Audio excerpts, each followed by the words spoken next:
本当？見えないでしょ？どこにいるのかな？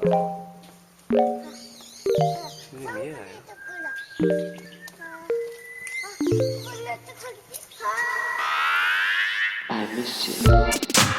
What's good, Internet? It is Monday, November 4th, and you're listening to Waypoint Radio, episode 277. I'm your host, Austin Walker. Joining me here in Brooklyn, Cado is with me. Yo. Hi, Cado. Rob Zachney on the phone, getting over a sickness, is my understanding. Well, Patrick dragged me into the bear game, so I think I would have been over a little sooner, but then Patrick was like, come on in, Rob. Water's fine. And it was a toxic stew. It was a toxic stew. I'm sorry about that. Patrick Klepek also here, having some microphone issues that are incredible. No, that's just me taking that angel investment I got over the weekend, and just, you know, I'm ready to get. What are you gonna invest in? I saw that at I don't know. I'm not We gonna should say his see. name. At a person whose whole Twitter handle is just his first name, which says, you know what? Fuck off. There are a few people who are okay like that, but very few. Yeah. I'm trying Most to see. of them are Maybe just I asked too rich people for to their give own me good. suggestions for my startup. Yeah.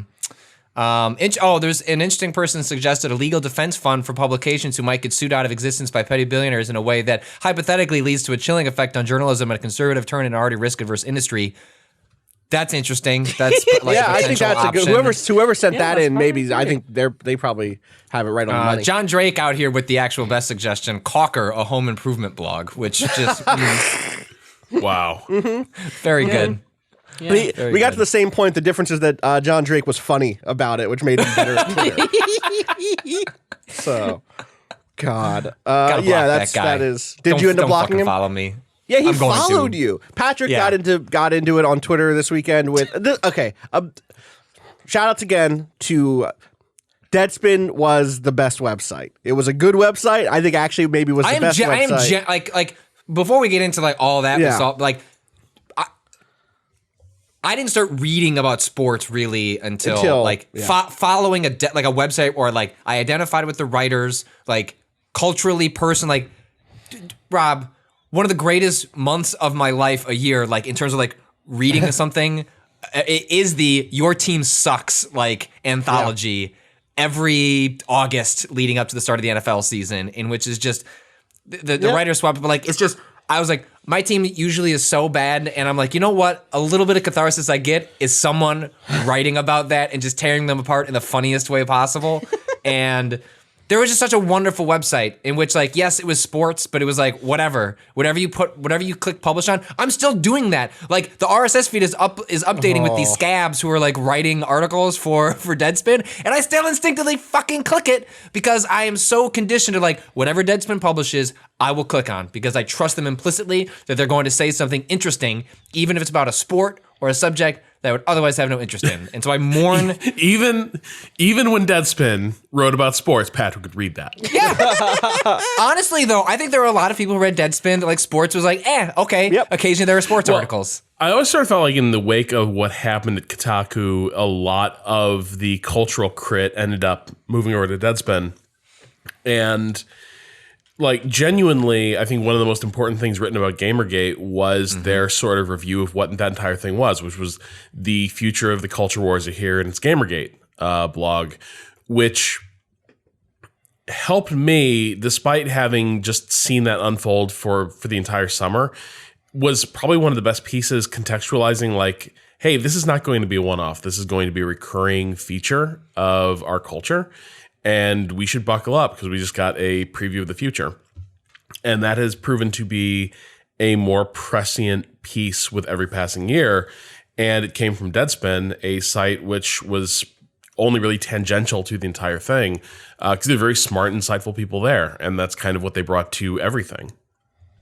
Totally. So just a bummer. I loved reading them every day. Genuinely, it was like the first thing I was like, go to my RSS feed, like, what did Deadspin write? Click through open up 8 tabs. And it's like, because I just assume even in something that I wouldn't otherwise think I'd be interested in, I will laugh. Like they were genuinely funny people. And they were a guiding light in like really dark times. I mean, and totally. I'm going to miss it. From the content side, like I think about the 2017 era Waypoint, the like open thread Waypoint, the like let's write more about movies and culture, and like let's be a little bit like one of the major inspirations there is the way Deadspin was like, yeah, it's a website about sports. Also, it's a website about a million other things. It's a website about people who are good writers who have interesting thoughts about things happening in the world and giving them the opportunity to like to speak to their audience who cares what they specifically think. One of the few websites on the internet where like people knew every byline, people had favorite writers, people knew the personal details of people's lives, not in the kind of like influencer era way, but in this other way that meant engaging with arguments and with recurring jokes and with like a different style of interaction that was not just about entertainment, but was also about someone who stayed on a beat for a long time and developed an expertise that you could trust. And like that, it was very important. And I am also very bummed by it leaving. Anyway, the point is, millionaires think that they should just, if they were entrepreneurial about it, then this is an opportunity, not a problem. Just take a day job, man, and write 1 to 2 blogs in the evening, and 6 months later, boom, got it. Just do a Kickstarter for like $500,000. Like, do you know how much a Squarespace is cheap?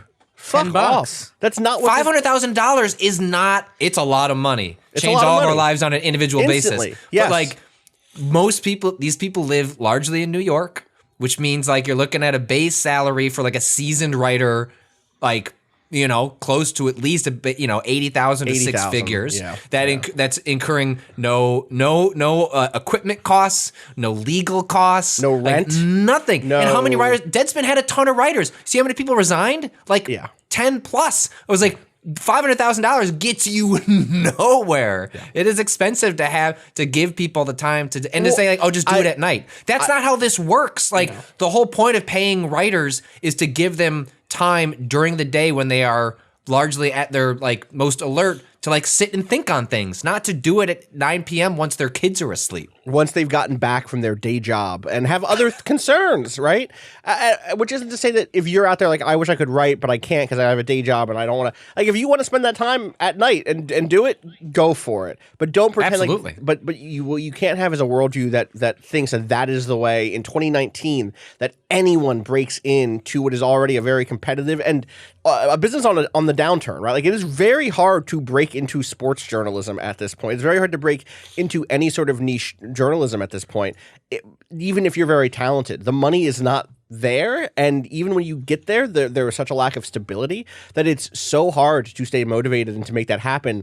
And the job of publications like this is to enable the people that they've decided are like really good at this to do the job and to make them feel secure. And again, the thing that I joked about on Twitter with you, the thing with the legal defense fund, is that like without a legal team, without having lawyers on staff, without having a bank that can protect you, what you're going to do is either curtail your output so that you don't rock the boat, so that you don't kick the hornet's nest and go after someone who's a billionaire, go after someone who owns a couple NFL team, or who owns an NFL team. Don't go after a large organization because they will bully you with lawyers and legal fees until you can't keep up anymore, or you get sued out of existence. It's either like curtail your shit or get attacked.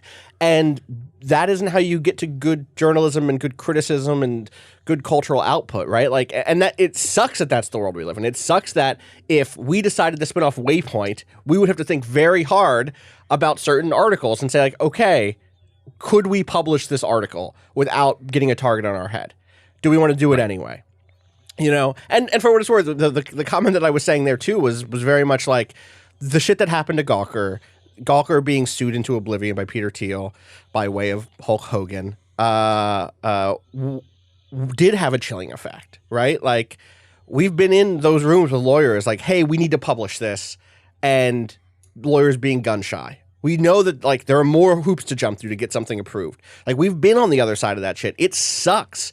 And more, like, that is a necessity in terms of your business plan. It's not a nice to have, it's a need to have. And so the idea that, like, if only 5 people could just get together and start a GoFundMe, fuck off. You just don't know what it is. Just listen to a podcast, get that coupon code for Squarespace. Right. You're good, man. I mean, this is part of the podcast boom in some way, right? Like, part of the podcast boom is it is a lot less risky to just like watch a thing and comment on it than it is to do investigative reporting. I'm us too to some degree. You know what I mean? It's a lot less resource intensive and it's a lot less risky. And that is like kind of one of the things that's interesting about the state of the media. And it's not that people aren't doing interesting stuff in podcasting necessarily. Of course, there is investigative work, but like there is a pretty big distinction between those things. So anyway, shout outs to everyone who stepped away from Deadspin. No shout outs to the dude who scabbed and then decided to make himself the center of the story. They give an interview to the Daily Beast in which you put a quote like, just want to make sure just let it. I want this quote in here that they treated me well, even though I have now quit this thing because I got yelled at on Twitter. Which I learned a lot. The credit only goes so far.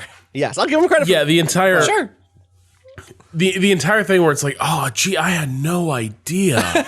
Gosh, as a writer, I've just been out in the cold. Nobody's ever had my back. I just had no idea people felt this way about Deadspin. I didn't even know what was going on.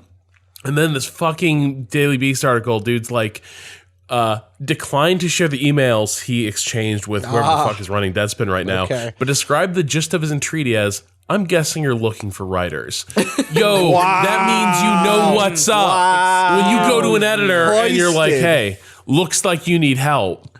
Like, no way you didn't see the news. That's so funny.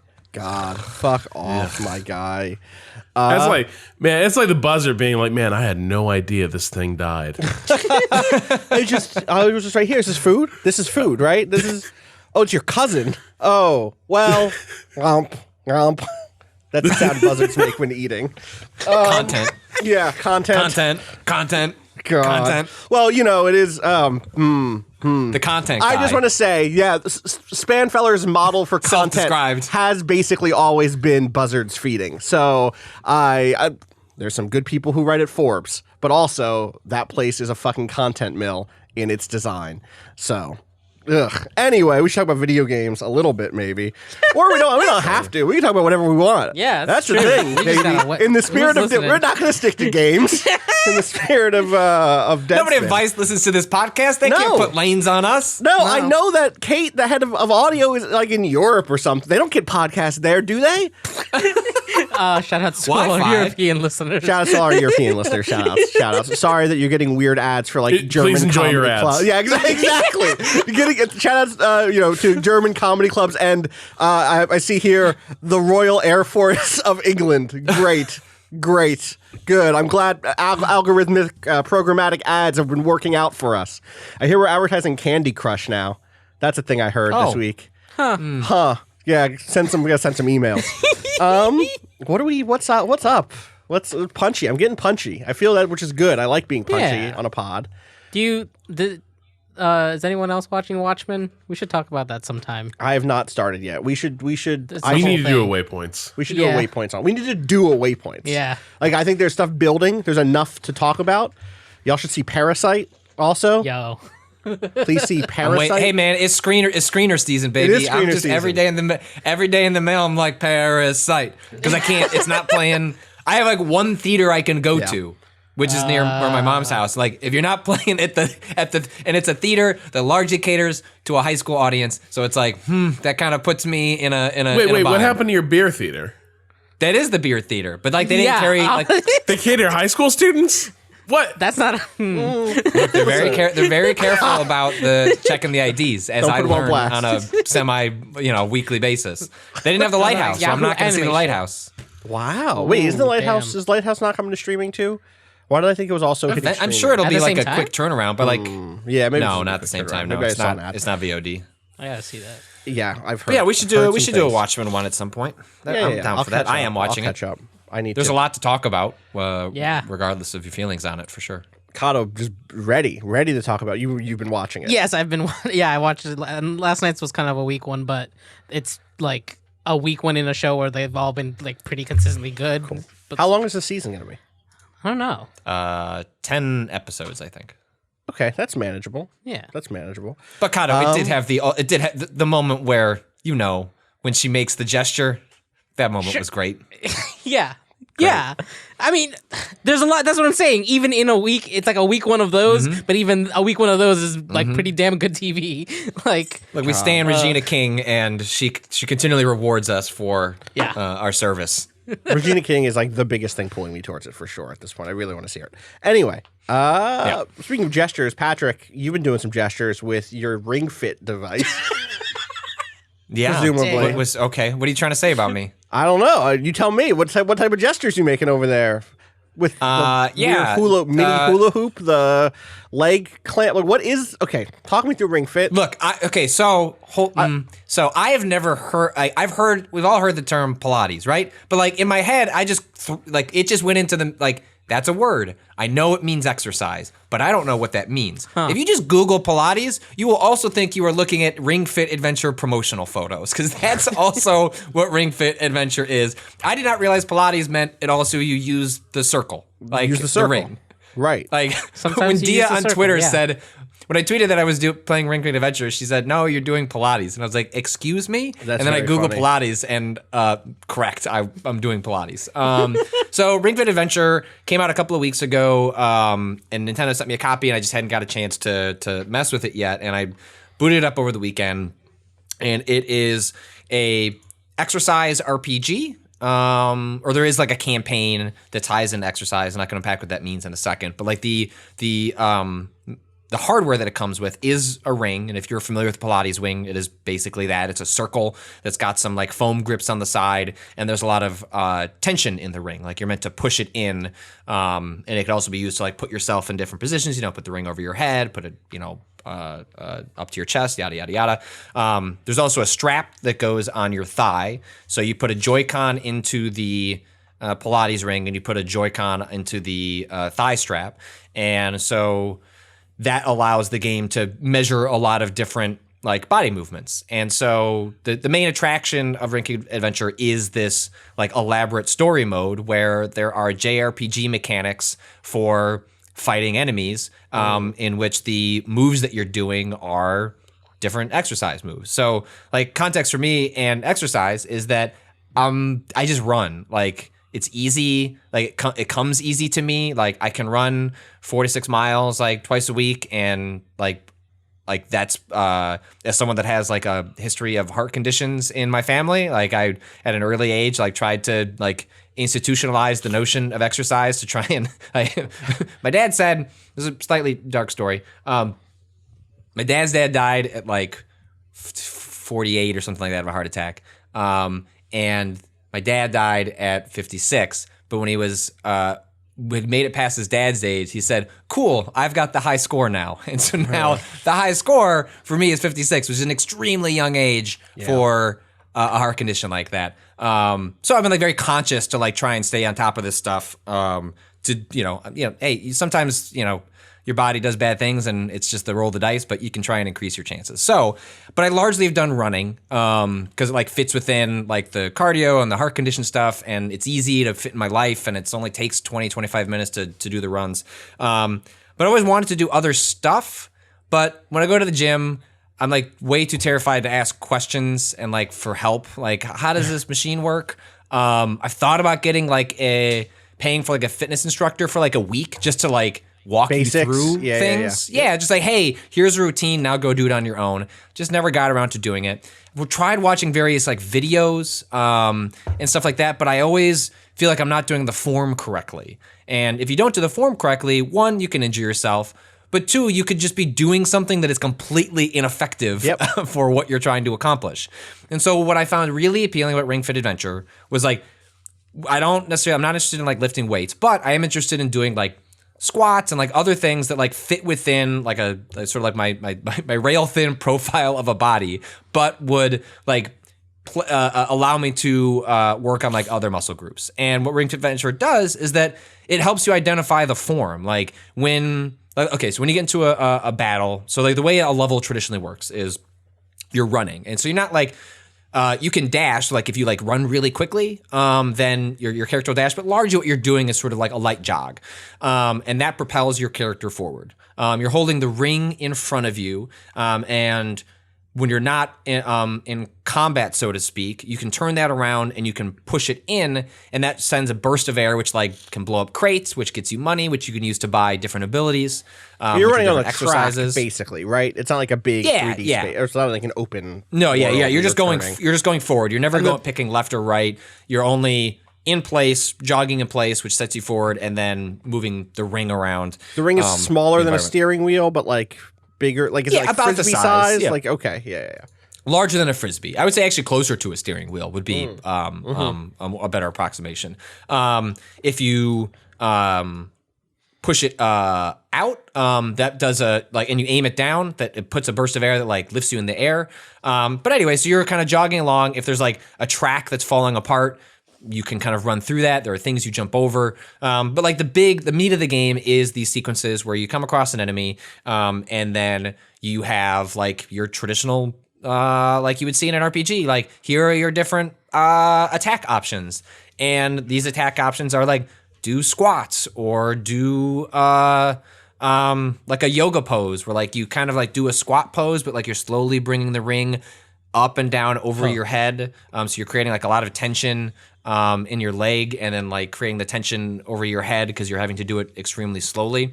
And the way it sets up those things is like you pick it, and then you have to do the form, and it detects that you have the form correctly before it'll actually proceed to you doing the move, right? So it's like, let's say you're doing the squat. It's like, if you're standing up, it won't proceed to that. Like, it needs you to get into the position, and then you have to hold the position for 3 seconds so that it's showing that you're confident that you found the spot and you can hold it before it then proceeds to the actual sequence where, let's say it's a squat where it's like you're standing up and then you squat down, and then there'll be a big icon at the bottom that says in text like hold it.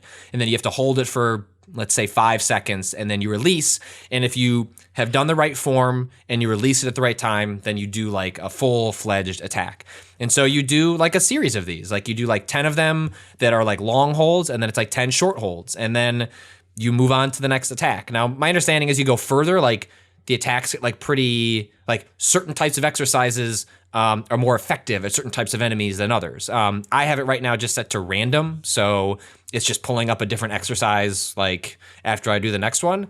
And I have found it like really satisfying, really informative, and I can tell that I'm doing the right form. Like you can feel it like after like a couple of these, like, oh, like I'm fucking doing it, which is like really satisfying as someone that's wanted to do more of this stuff, but gets embarrassed at the gym and didn't find the time to get a trainer. And like Ring Fit Adventure like fits exactly kind of what I'm looking for in terms of like trying to find these other things that I can fit in my day. And it's very charming. The story is goofy. You're going after some big weightlifting dragon that I don't know, something. That dragon but up. I believe in you. I believe that you can get. He's big. He's an to extremely big dragon.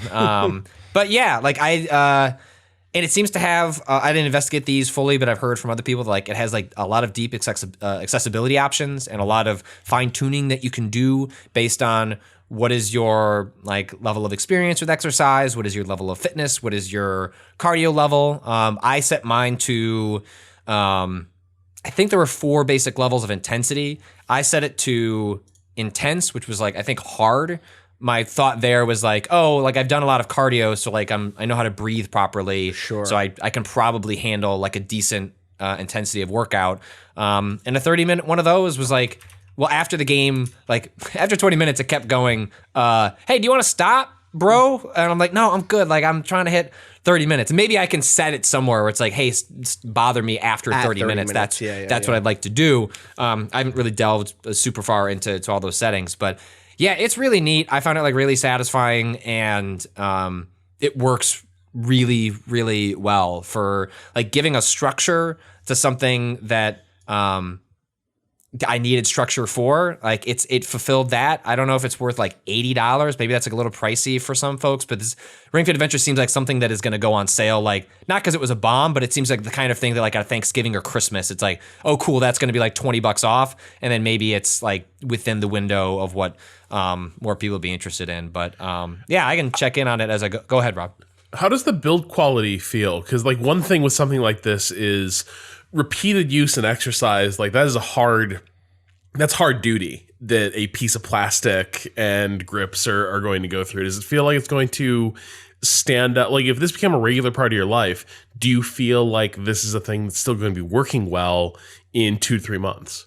2 to 3 months, I don't know. I mean, one of the main mechanics is that when an enemy attack, once you finish like using an exercise, the enemy has a chance to respond. And the way, at least in the way it's set up currently, is that you take the ring, you put it on your abdomen, your stomach, and then you sort of like breathe out and push forward. So you're like kind of like stretching that muscle there. And then you're putting both of your hands on the other side of the ring and you're pushing it in. So you're basically folding the ring in order to like puff out your chest. And that's like a defense. And so you hold that until the attack finishes, and that diminishes. It's like doing a block in an RPG where it's like you still take damage, but like you minimize the damage. And if you fully block, so it's like if the game is asking you as one of its like core things, where every, I don't know, 2 minutes, 3 minutes, you're like really pressing like the elasticity of that ring.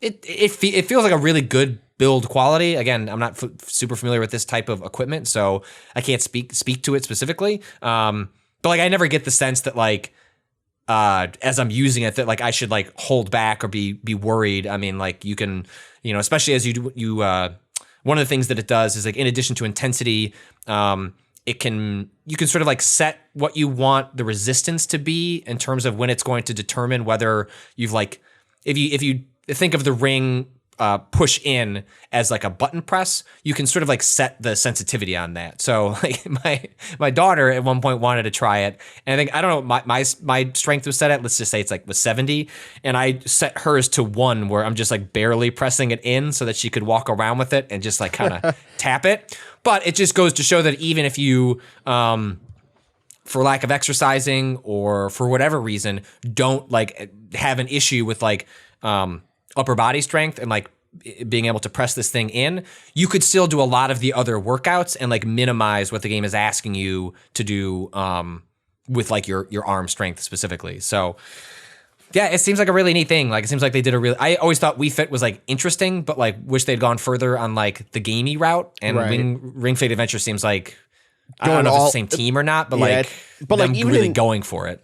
Even in stylization, right? Like Wii Fit is very cool, but like it had like such a like intentionally kind of bland. Bland is probably I was also going to say bland. Well, but it was like bland as like cute aesthetic, right? Like there's a reason that like the Wii Fit trainer like got a following to the point that they became a character in Smash Brothers. Like there was something to its aesthetic, but it was like it was stylized blandly, if that like makes any sense. Whereas like Ring Fit feels very much like you're playing an exercise anime. You're if you do the like a charge up right, then like your hair bursts on fire to show that you're at like full ability. If it was really like an exercise anime, my friends could be there to support me. We would have a big third act turn where all that's the stuff I need. Anyway, that sounds cool though. I'm glad you're actually trying it out. I hope you stick with it because I'm curious to see if it's a thing where like a month in you're feeling results, or also more importantly you're like, yeah, I want to stick with it. This wasn't a novelty. Do you know what I mean? Like sometimes you get the thing that's like,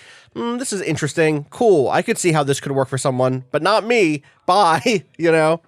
Yeah, and so my understanding is the story mode is like really long on purpose. You know what I mean? Like for that end. Yeah, like it's meant to be extremely long and tedious because it's, one, JRPGs, well, you pick the genre to be long and tedious. And I'd say that as someone that likes a lot of JRPGs that are long and tedious. But it seems like it's got a long campaign. It has a bunch of mini games that seem fine. But there also is... it seems like you can build routines. Like I haven't gotten into that part, but it's like you can separate out from the campaign, like pick these different attacks, which are, these different exercises, and build like, hey, for 20 minutes, let's do pull this, pull that. And the notion that I can do that, have the game measuring my form, giving me feedback on that so that it's on some level keeping me in check. So I'm not being, lazy about it as I'm like kind of fumbling through it. I mean, there's certain things it can't do, right? Like when I'm doing like a knee to chest, there's only so much you can detect. So it's not the same as like someone spotting you. But in terms of, if you're like me and someone that like has found themselves like turned off because you get no feedback, this is better than no feedback. And at least in one 30-minute session, like I felt a certain amount of burn that seems to represent that I was doing something right. And I'm so curious to see what the other ones are. Like I only have 4 exercises, and I think there's 40 plus that you unlock as you go through the game. Okay. So I'm curious what the variety is there. Like I hope there's like push-ups and stuff like that too. I assume there's probably that differences whole in intensity and sections. Yeah, Are the areas in the game themed around things? Like you're like, all right, now this is the squat zone, like this is the aisle of squats, or is it all just kind of mixed? It's not that cheeky, but I think there is like an aesthetic theming, but like there's neat stuff like your main progress forward is jogging, and there's the dashing if you like need to get through a certain area, but then also like if there's stairs, you can just jog through those stairs, but your dude or your lady, whoever you choose. I want to actually say the game, when you build your profile, also gives you like this is just a little surprising in a Nintendo game. Like you don't have to choose like a gender. You can like opt out. Like you could just sort of be like, hey, what does that matter from our profile? Which is cool, I think. But like on the stairs, you have to do like knee kicks. Like you've got to like get those knees up to your chest and like really get them up going. And then your dude just goes flying up those stairs. Or like I was going through a swamp area, and it's like if you go in the swamp, you got to do those high kicks in order to get through. So there are ways they use the environment to reflect like why you're changing the exercises in a way that I think just like it adds a little fun and flair to something that, especially if you have trouble getting over the hump over just sit down and do these 20 squats. Like I don't know, just a little bit, maybe that runs out of steam. But maybe what happens, kind of like what happened with running, where when I started running, I did things like I forget what it's called. It was like that Run Zombie, the app where like a story goes long, which I found to be very effective. I felt Zombies Run. Yeah. Like I fell off it eventually, but like it was instrumental early in me. Right. Same way like Runkeeper was an early running app, and Steven Totillo got into running around the same time as me, so we became run buddies, and like just getting there, like just the gamification of exercise and all that stuff can go to some toxic and not necessarily useful places.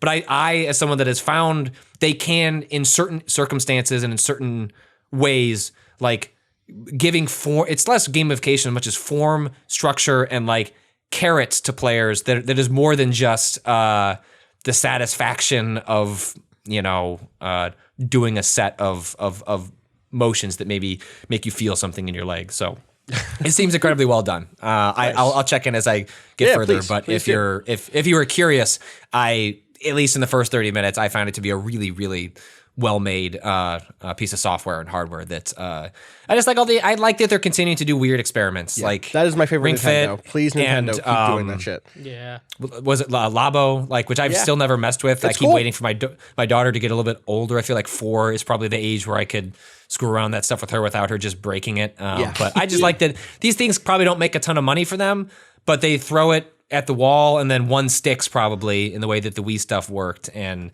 I hope they just keep being strange, because this stuff is cool. It really is. You brought up tedious JRPGs. Well, yeah, great. You showed some screenshots. 14. Here we go. 2X. So the way that Final Fantasy XIV is set up is that like 1.0 was the version that launched back forever ago. 2.0 is A Realm Reborn, the version that is like good, and then each major expansion is the next number forward. So Final Fantasy XIV 3.0 will be is Heaven's Word, 4 is Stormbringers, and then 5 is Shadows. Stormblood. Shadowbringers. Stormblood, then Shadowbringers is 5. And then so the way that the fandom talks about it is that number plus point X is what they call the series of patches that run between the big expansions. So like 2.0, A Realm Reborn, 3.0, Heaven's Word, 2.X, all of the quests that go between A Realm Reborn and Heaven's Word. That series of last time we talked, I'd beaten A Realm Reborn, and I was miserable. And what I said straight up was like, if you have an argument for why I should drop this game, now is the fucking time to make it. And instead, of course, what I got were arguments for why I should keep playing. Yep. And I got a bunch of them. Of course. I got a bunch of them, and they were like weren't good arguments. And then I played for another night, And I had a terrible time because I was doing the beginning of the stuff in 2.x, and that stuff was like run around, do the same basic thing, which was, you remember months ago now, I was talking about the beast tribes and all of like this. So they started being like, did you know each beast people has one good one, has one small group of good ones, and you're going to go around and meet all the good ones who are good because they're not like the other. And I was like, this sucks. This still fucking blows. And it's miserable gameplay wise. Like, it's just like, go talk to them, kill 3 things, go back, talk to them again, run all over the place. Just like the most tedious MMO bullshit. And I was like, I'm fucking done. And then I read a very good post over on Reset Era. I'm going to read this post. I'm going to say right now that there is a light, or I'm gonna say it's kind of like it's spoilers for the set of quests that go from 2.0 to Heavensward. This is from years ago. This stuff is not new. This is not from the new expansion. But if you're playing through and you don't want like the big picture of what these quests are about, you might want to skip ahead by like 3 minutes or whatever.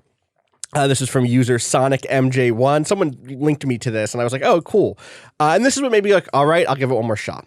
The base Realm Reborn campaign is the most trite sort of chosen one hero tale, a nonstop parade of fetch quests and chores that allows you to earn the trust of everyone you meet and bring the whole gang together so you can take on the evil empire and save the day. When I got to that point in this post, I was like, yup, okay, this is a good post, because that's exactly what that fucking story was. But after you've repelled the bad guys, the story continues, and everyone has to figure out how they're going to handle the peace. The other threats and issues that come up over the course of 2.x, which are paid off further down the road, the key question is what you and the 3 nations of the Eorzean Alliance are going to do with the momentum built up after everyone teamed up for this big military operation. And the world finally starts pushing back on you because you and your friends fuck up bad. You start spending more time with the main gang of heroes, the Scions, as they start to take the lead in organizing the unified front. Though the biggest and most pressing threats have been addressed, there are a number of persistent problems that need to be tackled. The primal gods keep popping up and wreaking havoc. There are these dark cloaked figures linked to their repeated summonings. There are stubborn neighbors in the north who won't join the alliance and are fighting a war against dragons. And the Empire could come back at any time. The Scions decide the best way to handle these problems is to put together an organization under a unified banner that can help bring the might of all 3 nations to Eorzea to bear. And they're like, yeah, okay, that's basically the same as the basic 2.0. That's a wonderful thing in theory. The problem is the 3 nations all have their own shit to deal with and only so many resources they can spend on things when they've just spent lives in war. There's a persistent refugee crisis and things still need rebuilding. So the Scions have to look elsewhere for funding and manpower. Fortunately, they find that through one of the trade guild leaders of the Sultanate/oligarchy of Ul'dah, willing to contribute some of his fortune for the cause. All well and good, because who wouldn't want to pitch in fighting the good fight against the chaos and bad things?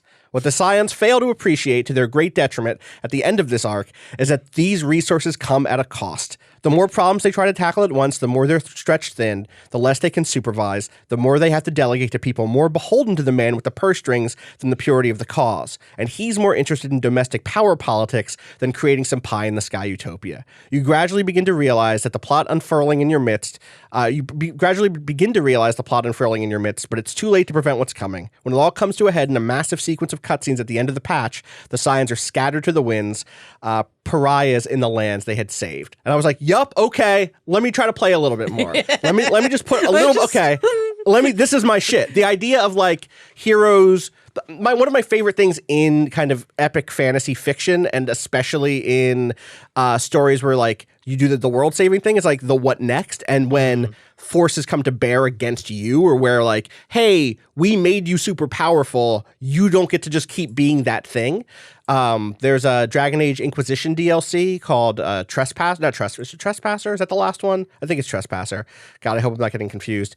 The final Dragon Quest Inquisition DLC is fantastic for that, because they're like, hey, you built like an ad hoc super army and everyone thinks of you as the cool leader of the world, but you're not. We have countries. We're going to basically put you on trial, basically. Yeah, exactly. And figure out what to do with this force you've raised. I love it when stories do that, or when they do the thing of like, hey, in your overexpansion, you get pulled too thin. The second season of Gundam Iron-Blooded Orphans is a great example of that also. Also, look at the history of the world. look at what happens. And so like that gave me the push to like get back on the cart. And so now I come to you with options. We can talk about any one of these things. We could talk about all of them, but I'd rather just hear what you want to hear. Or, there's the refugee crisis, which I got at the beginning of. I think that stuff is really interesting. There's a series of quests about a cartoon detective, which is very weird. Cartoon how? So his name is Hildebrand, and Hildy is. This game looks like a 3D JRPG. But they animate this series of quests like it's a cartoon. Like huge over-exaggerated facial animations, like weird cartoon sound effects. There's like a next time on at the end of every major quest arc with like fitting like animation and music and like title cards, like Hildebrand will return and da-da-da-da-da. It is... I don't like this guy. This guy fucking sucks. Yeah. But the way his eyes open real big or his mouth does like a wow and there's like weird sound effects is all like, oh, they figured. I mean, that is the real lesson for all of this is they figured out how to make characters work. They figured out that I don't give a fuck about crystals. I care about characters. And like again and again, they've done stuff to like center characters and animate them in interesting ways and have like cool things. Anyway, the other option you have here is the time I got vored by a big dog. But you could pick. Which of those you want to hear about? Wait, is the Vord? How long is that story? So let me tell you. Like this is like in Ghostbusters where they're like, choose the form the traveler will take, and like as long as we just sit here and empty our heads, I won't have to. Yeah, totally. It won't. So, there's a big crystal, and of course, the result of that is everyone looking at me like, Patrick, you kept thinking of Vord. Yeah. God damn it. Vord the Carpathian? Bad. Cursed. Oh, it explains a lot about. Yeah. Anyway, the world of darkness is a place where you go. It's here. It's right now. We're living in it. So I unlocked a series of raids, and I did those raids. And those raids are about this ancient alien. They're not alien. They're like pre-current civilization, super technology made of crystal bullshit. How many people are those? 24. Okay. And they're just like a rate. There's a duty finder. You just get added to it. So I did those, and those have like really interesting story stuff around it of people like this group of people trying to investigate the past and blah blah blah blah blah. And that stuff's cool. I'm not going to spoil it. I'm not going to get into it because it's like worth seeing. And they're good cutscenes. There's like really like dynamic, energetic cutscenes. Again, they figured out the thing that you're going to care about most is characters, and that has helped a lot. I get to the final one of these raids. There's 3 of them. They're all about kind of breaking into this big place. The final one is about passing from it into this like realm of darkness, climbing a weird alien tower, finding a bunch of creatures, and confronting, I don't know, some weird, embodied vision of evil. I don't know. Anyway, about 4 steps into that thing, you're climbing the tower. Pause real quick. At the top, I was like, hey, this is my first time running it. And someone else was like, oh, me too. And the third person was like, don't worry. Just remember, A equals ads, B equals belly, C equals chains. And I said, okay. And so every one of these fights I get into, I'm like, there's nothing here yet. No chains, no belly. Because I should explain, you're assigned in raids, which are big 24-person things. You're assigned an alliance. You're assigned a group, either A, B, or C. So it's like, okay, I guess at some point I'm an alliance. I'm in belly. I'm in the belly group. I guess I got to deal with the belly at some point. So every fight I go into it, I'm like, what's up with this belly? At some point, I'm like, that's me every day with Ring Fit Adventure. What do I do with this belly? So I'm like, let me pull up a wiki. I don't like to spoil these things for myself, but let me just have it on hand, just in case. And I'm playing with another friend, and she's like, I was on Chain's team last time, so I think I bet it's just you hit the belly when it gets weak and you hit the belly. And I'm like, all right, cool. We go through a few fights. Things are going okay. Like we hit like some hurdles. Like the game has also started adding mechanics to the fights, which is good. Yeah. Like little gimmicks, little like things to learn what to do. Like, oh, hey, in the middle of this fight against this boss, a bunch of weird orbs are going to start moving towards the center. Make sure you stop fighting the boss and start killing the orbs so that they don't all hit. And if they all hit, there's a huge AoE that hurts everybody, right? Stuff like that. Little like extra things to pay attention to besides doing your rotation right. So we get to the dog, and the person who said it to begin with was like, remember, A equals ads, B equals belly, C equals chain. And everyone is like, okay. And we get there, and someone finally, who's braver than me, goes, wait, what does B equals belly mean? And our leader goes, oh, stand in the purple. Now, at this point, I'd been skimming the wiki. And the wiki is very clear. Step 1, stand next to the gastric orb mob to get hit by mini spell and shrunk to small size. 2, stand in the purple goo, bolded, to get eaten by the boss. Do not stand in the purple goo if you don't have the mini debuff, as Cerberus will kill you. So our leader is like, just get in the purple. And I'm seeing the train wreck coming. I'm like, I could just say it. I could just say, wait, don't we need the gastric orb debuff? But I can't type those words out because maybe they patched this thing and maybe the wiki I'm looking at is wrong. And then I'm the guy who's like, we need to be near the gastric orbs. We need the gastric debuffs. And those words are already God, you're like ridiculous. a nurse attending a delicate surgery and you know the surgeon just fucked up. I know that he fucked up, Rob. And I'm like, everyone get in the purple. You get in the purple, you're stuck. Like it's like glue. And everyone just stands in the purple. And it's like 10 seconds are passing. Also, you just need to understand there's a laser light show happening during all this because it's 24 people in a JRPG MMO just doing their biggest, most ridiculous attacks, but not belly team because we all got in the purple and that immediately freezes you. So it's as if 1/3 of the laser light show just gets shut down, and then the Cerberus, this big 3-headed dog, gigantic, bigger, 20 times as big as any of us, turns, boom, boom, boom, faces us and goes, roar, and then just chomp, dead. All of us dead. Whole fucking 1/3 of the alliance dead as we get eaten.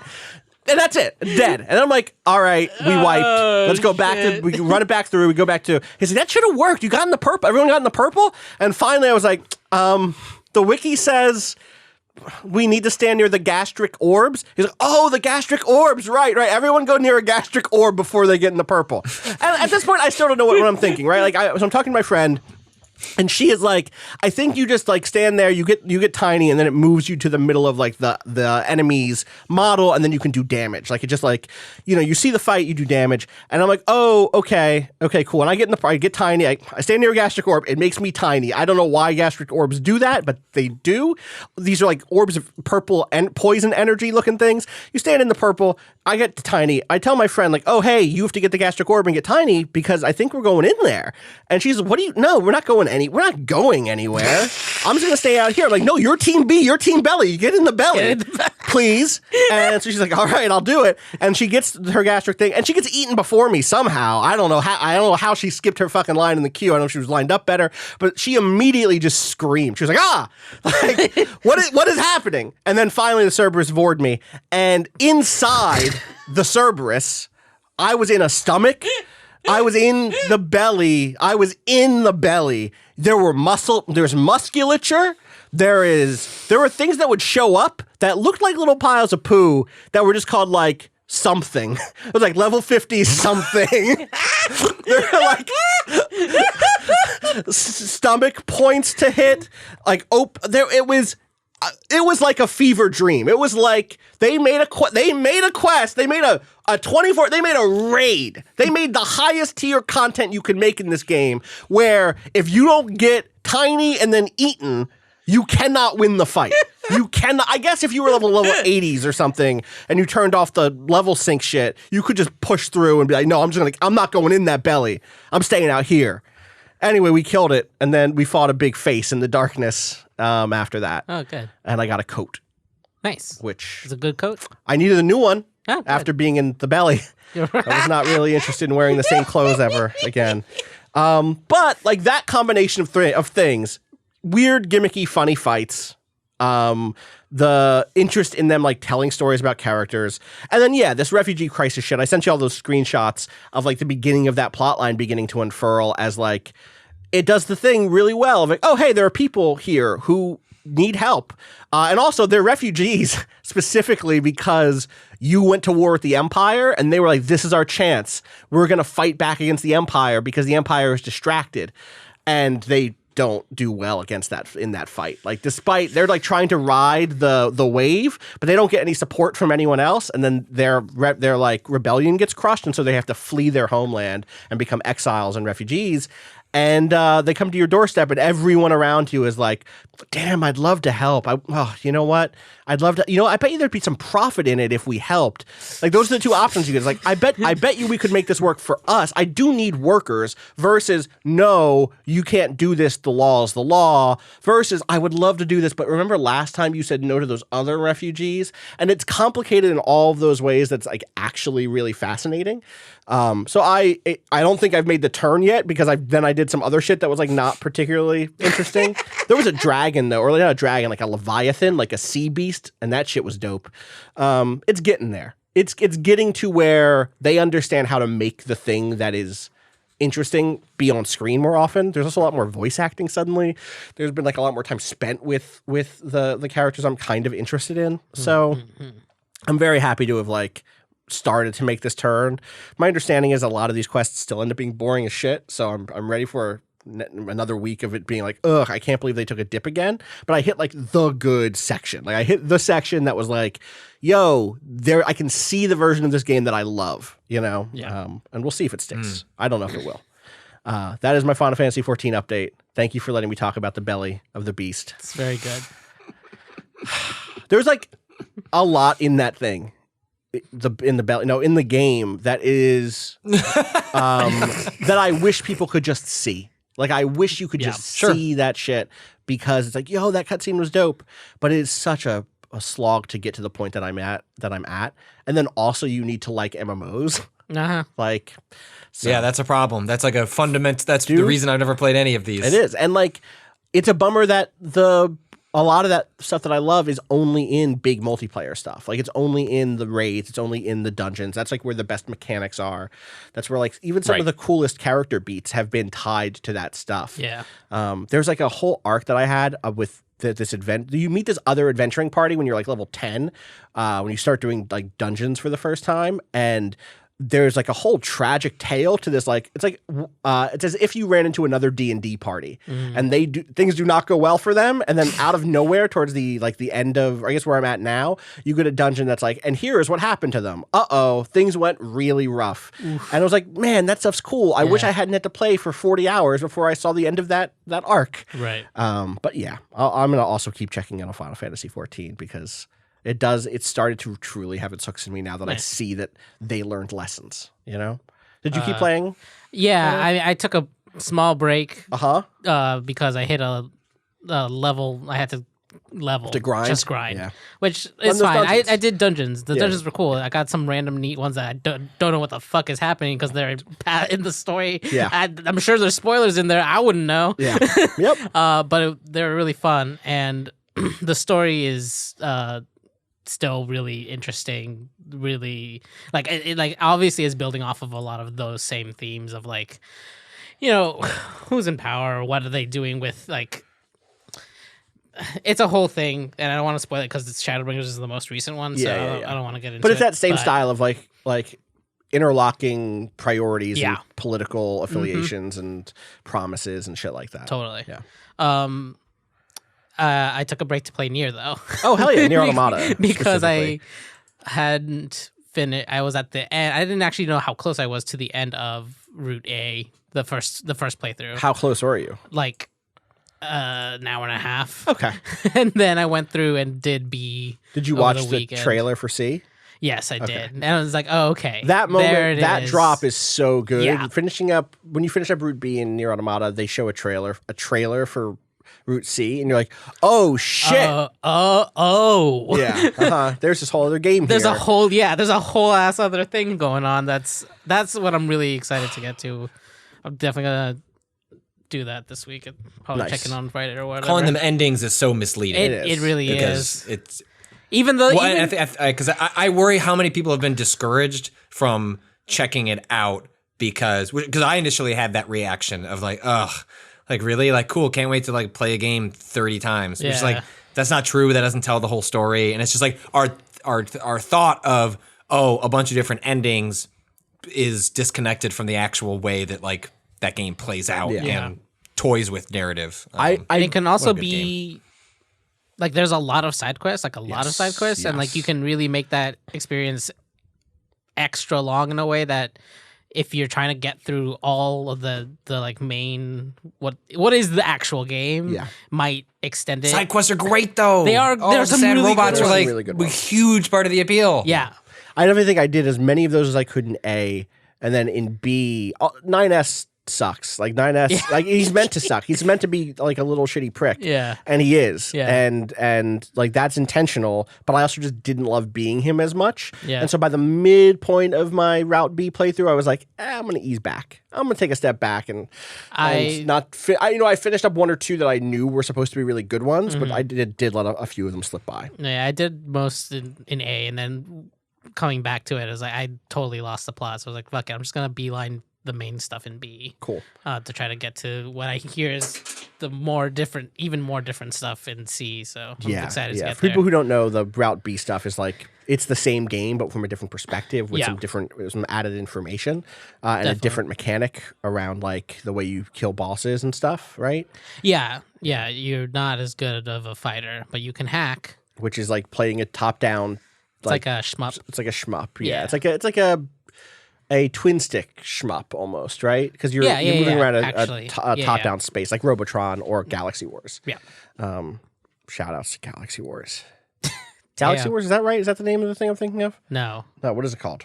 Why am I blanking? Geometry Wars. Geometry Wars, not Galaxy Wars. Geometry Wars. We should take a break. When we come back, we just have some more stuff to talk about, including something that I'm very eager, Rob, to tell you that I played this weekend. So you should get excited for that. Let's take a quick break.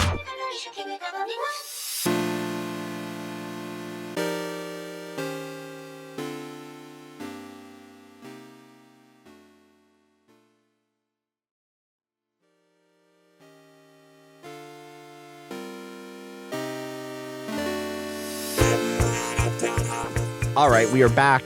I beat Outer Worlds. Patrick, are you still hammering away on Outer Worlds? Yeah. I'm made my way to I finished out the stuff on Groundbreaker. Okay. That you could accomplish. Yes. Did all the stuff with Bavardi's Junlei with companion stuff. Junlei. Until then, you have to go off world to continue that quest. And then I think the first place I headed to, I'm in Terra 2, the other place. It's the first area that you're in, but a different spot of that planet. Rosewater, probably. Rosewater. Something. Yeah. Yeah. Cool. I did Rosewater in such a weird... I did not know there was a settlement on Rosewater until I was done everything in the wilds of Rosewater. So you just didn't go forward? You went around? I went left, yeah. I was like, oh, there's this other thing right here. Let me go check out that first. I already had a quest over in this other place. I think I had like a go find a science weapon quest over in like a facility. I was like, let me just go grab that super quick. And then that is a whole fucking thing. So I had resolved everything on Rosewater by the time I got to Rosewater proper. And I walked in there and people were like, excuse me? Did you go do some stuff? Yeah, Rob? You look confused. Do they acknowledge it, that you did it out of order? It's a lot of options of like, oh, do you mean this gun or this, this thing right here? Right.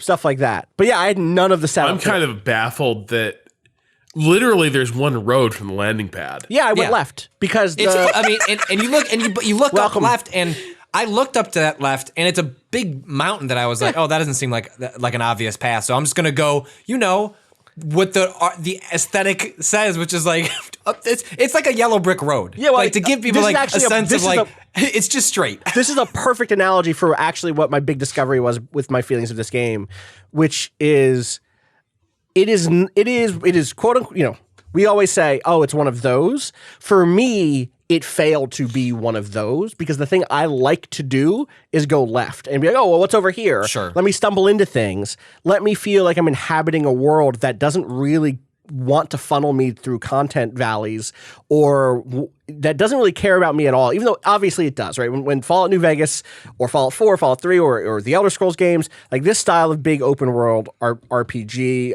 or, you can go back to the Gothic series, you can look at something like Outward that came out this year. This style of open world, computer, Western open world RPG obviously does have funnels and corridors designed. There's a really interesting map of the way Fallout New Vegas does actually bring you through a path that just you don't see the path, but based on kind of like where enemies are and the way quests move, there's actually kind of a linear spiral around the map that leads you.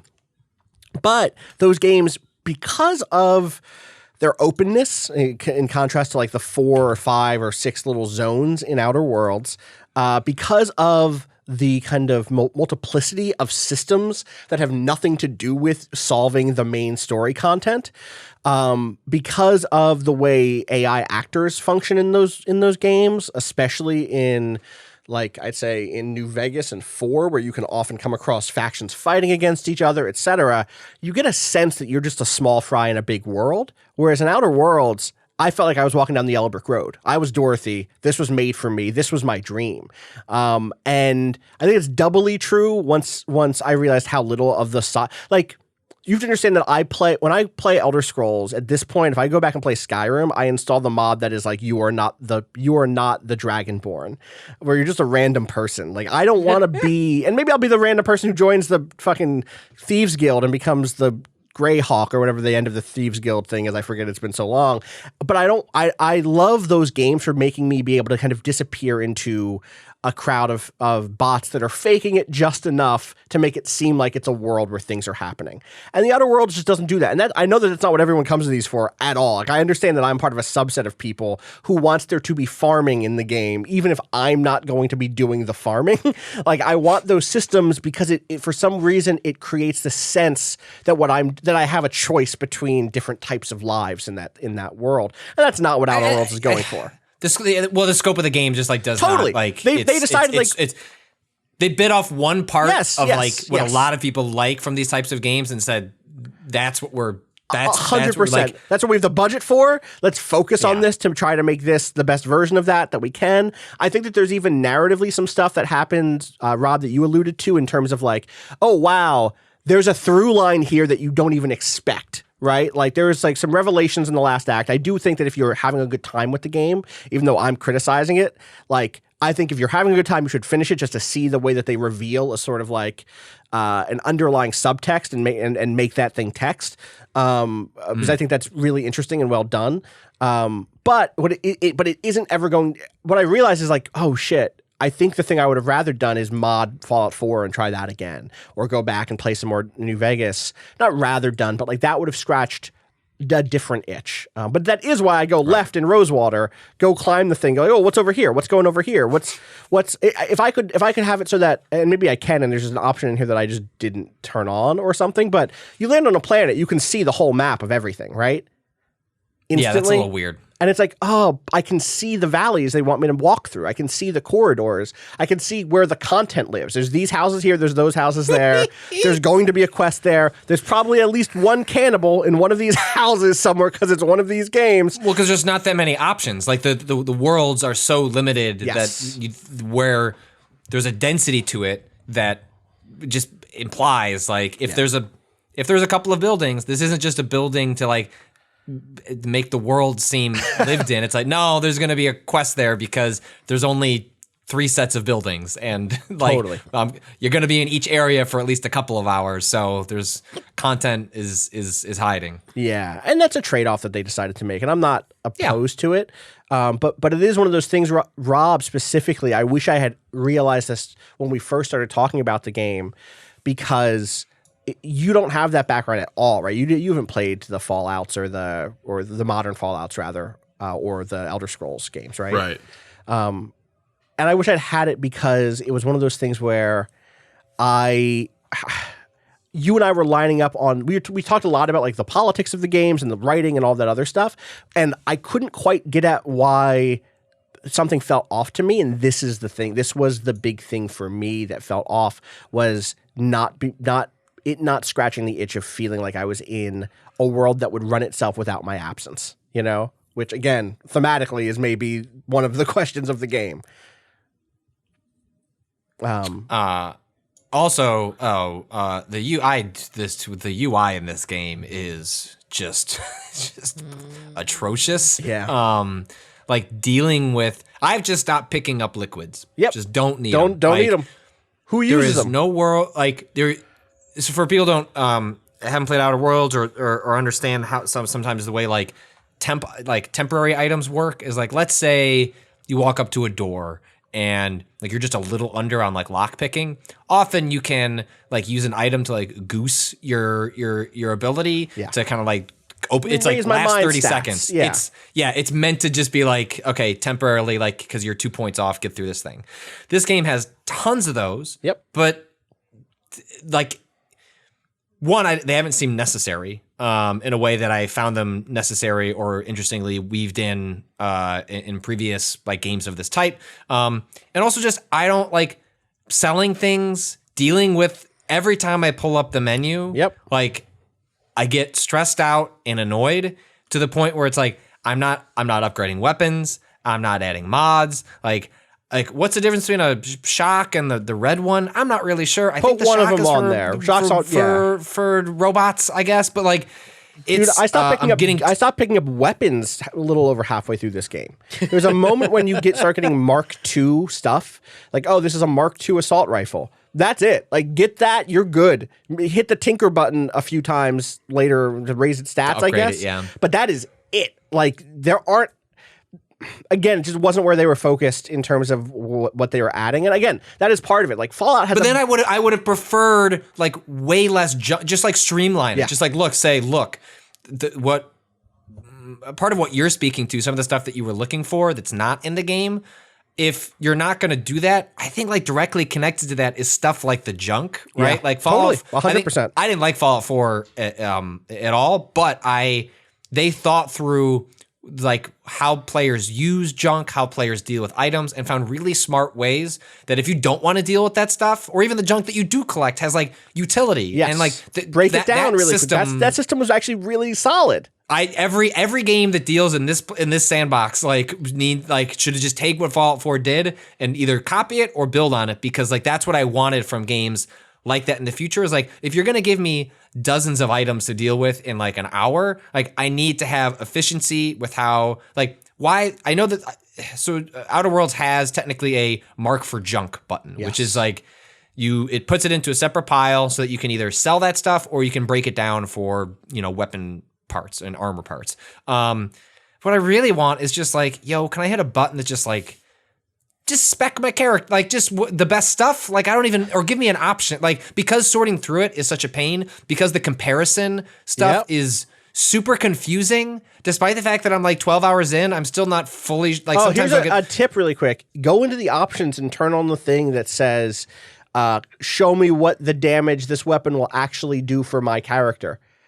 Hit that box. That's a box. Excuse? So there's a box in the option. So by default, it is showing you the DP. So by default, it's showing you DPS, right? Which is sustained fire, sustained damage done over time if you do hits with all the things. That's fine. I don't mind that. And you can turn that on or off. You can instead say, give me the damage for one specific round, right? I'm not talking about that. There's another thing in the options that you can turn on that says, tell me what I will actually do with my skill set with this weapon. Because if you have higher long guns than handguns or heavy weapons than long guns, you're going to be doing different damage. Or if you have different gear on because you have a thing. And that's off by default, as far as I saw. I believe it doesn't take it into account. It does not by default. You have to go in and turn that on. And like the second, let me tell you, that's a difference of hundreds of points of DPS turning that on or off. So yeah, the UI not great. But again, it doesn't matter. Let me tell you, it doesn't matter because you're just hold the trigger down longer. Just hold the trigger down longer, and you'll be fine, right? And I mean, I guess with like what I'm going to say is basically we're all playing on normal, I think, right? Yeah, but yeah, Patrick, but it kicked it up to hard. Oh, you did, okay? Because of everything this. was just yeah. I mean, I guess I just need to realize that I need to just not just stop picking stuff up. Yep. Like the only thing I need money. I need money right now. Like I need like 10,000 bits to buy some piece of story content, to move it. So it's like basically once I hit that, then I'll just only pick up what seem to be like important things as opposed to, but I'm just so trained. And I guess I'm just frustrated that the game, well, you put it here. So I hoped you would have thought this part through, and it just feels like it's there because it's a bullet point. Yep. This is what you do in these games, as opposed to having thought through, okay, given the scope of what we want to accomplish, does this make sense to include it at the scale that we have? And it doesn't.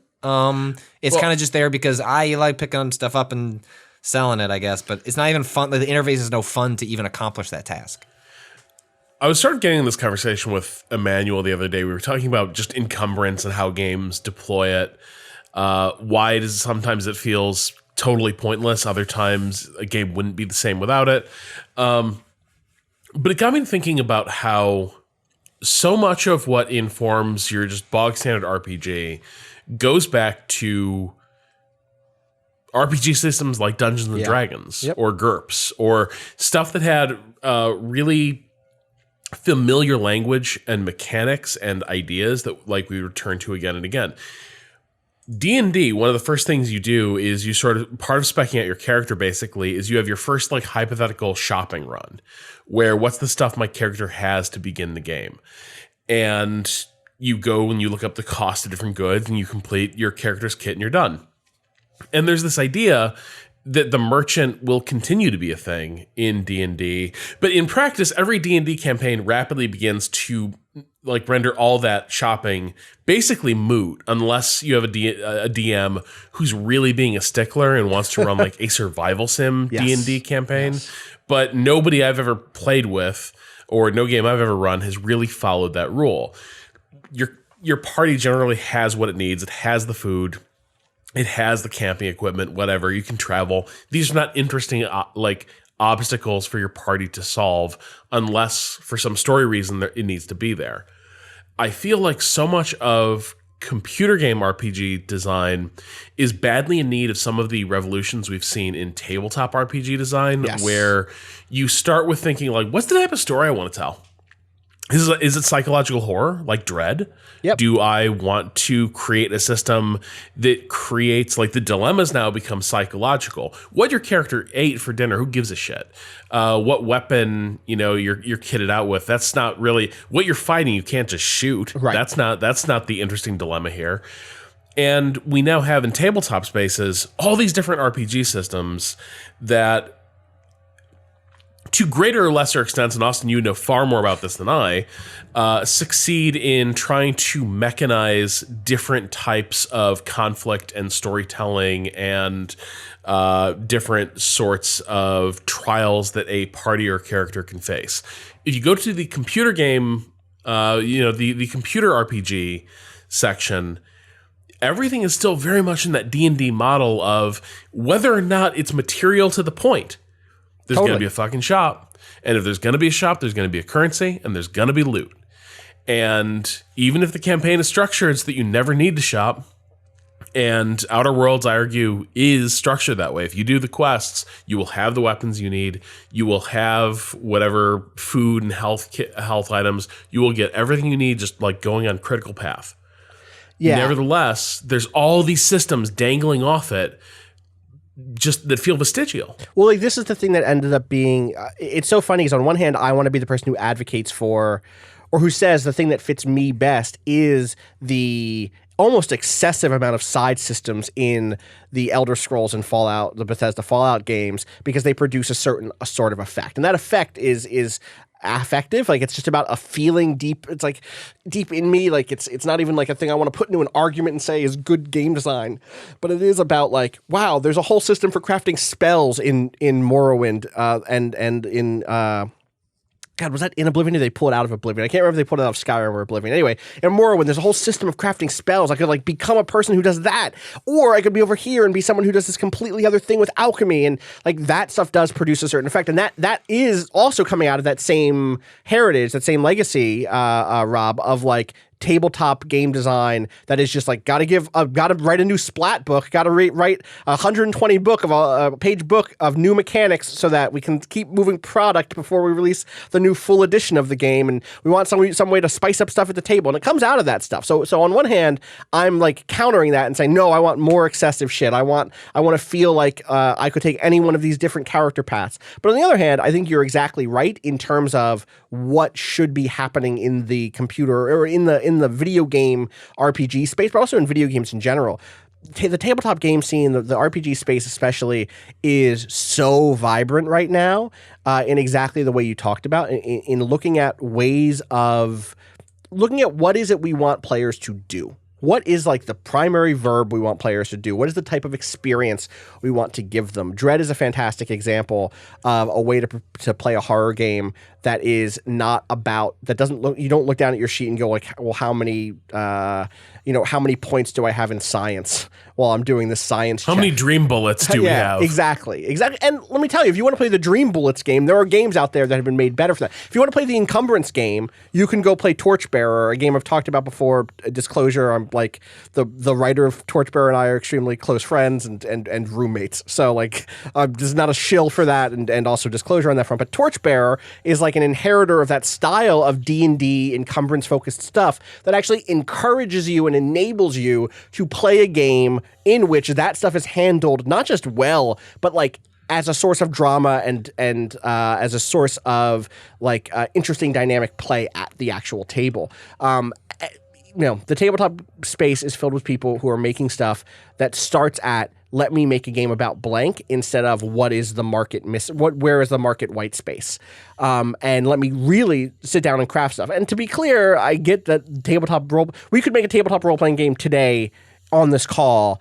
It would be something functional, maybe not something someone wants to spend 30, 40, 50, 60 bucks on, but we could come up with an interesting mechanic about something and prototype it very cheaply. So like I think that's part of why there is so much interesting development in that space, but I would love to see more of that filter into the world of video games. Obviously, I will say again, Disco Elysium is something that's very, very clearly inspired by the tabletop role-playing game space, down to the dice showing up on screen, down to them explaining their dice mechanic in blogs and blah, blah, blah, and in enabling sort of interactions that I'm talking about around multiple different ways of placing yourself in the world and having your background open up possibilities instead of it all basically coming down to did you get the headshot or not, or again in Outer Worlds it's not even did you get the headshot or not, it's like did you have the intimidate, did you have either intimidate, lie, or persuade? They all get you to the same place, and if not, do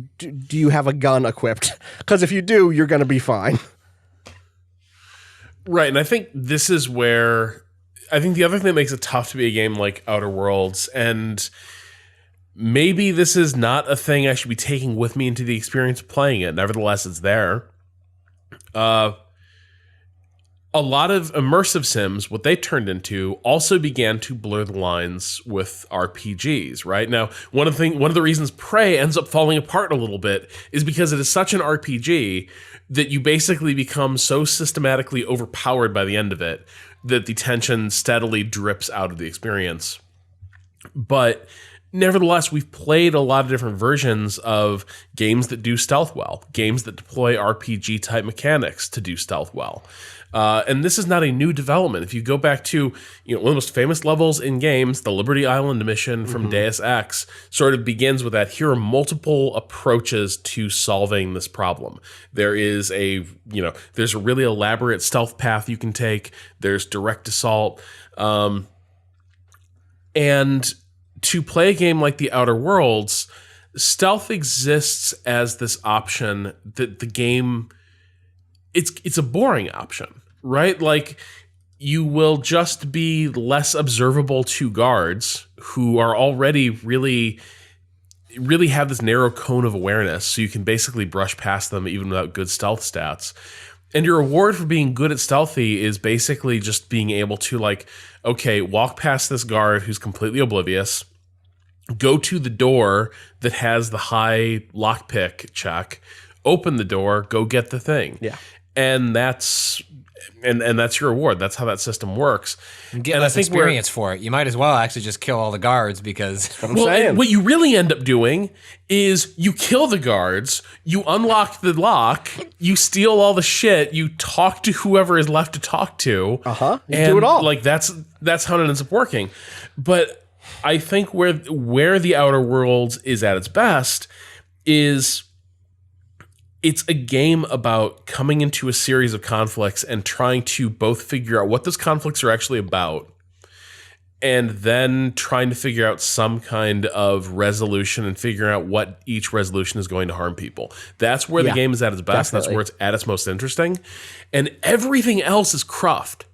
And I think I would feel very differently about the Outer Worlds if, to take the Edgewater Zone as an example, there were way less killing marauders. They're not even people. If there were way less of killing marauders and there were way more of like, why does Reed seem guilty and ashamed when he talks about the breakaway faction, right? Like that's where the game sings, but then it's like, I guess we got to have a stealth path. So, put a back door on everything.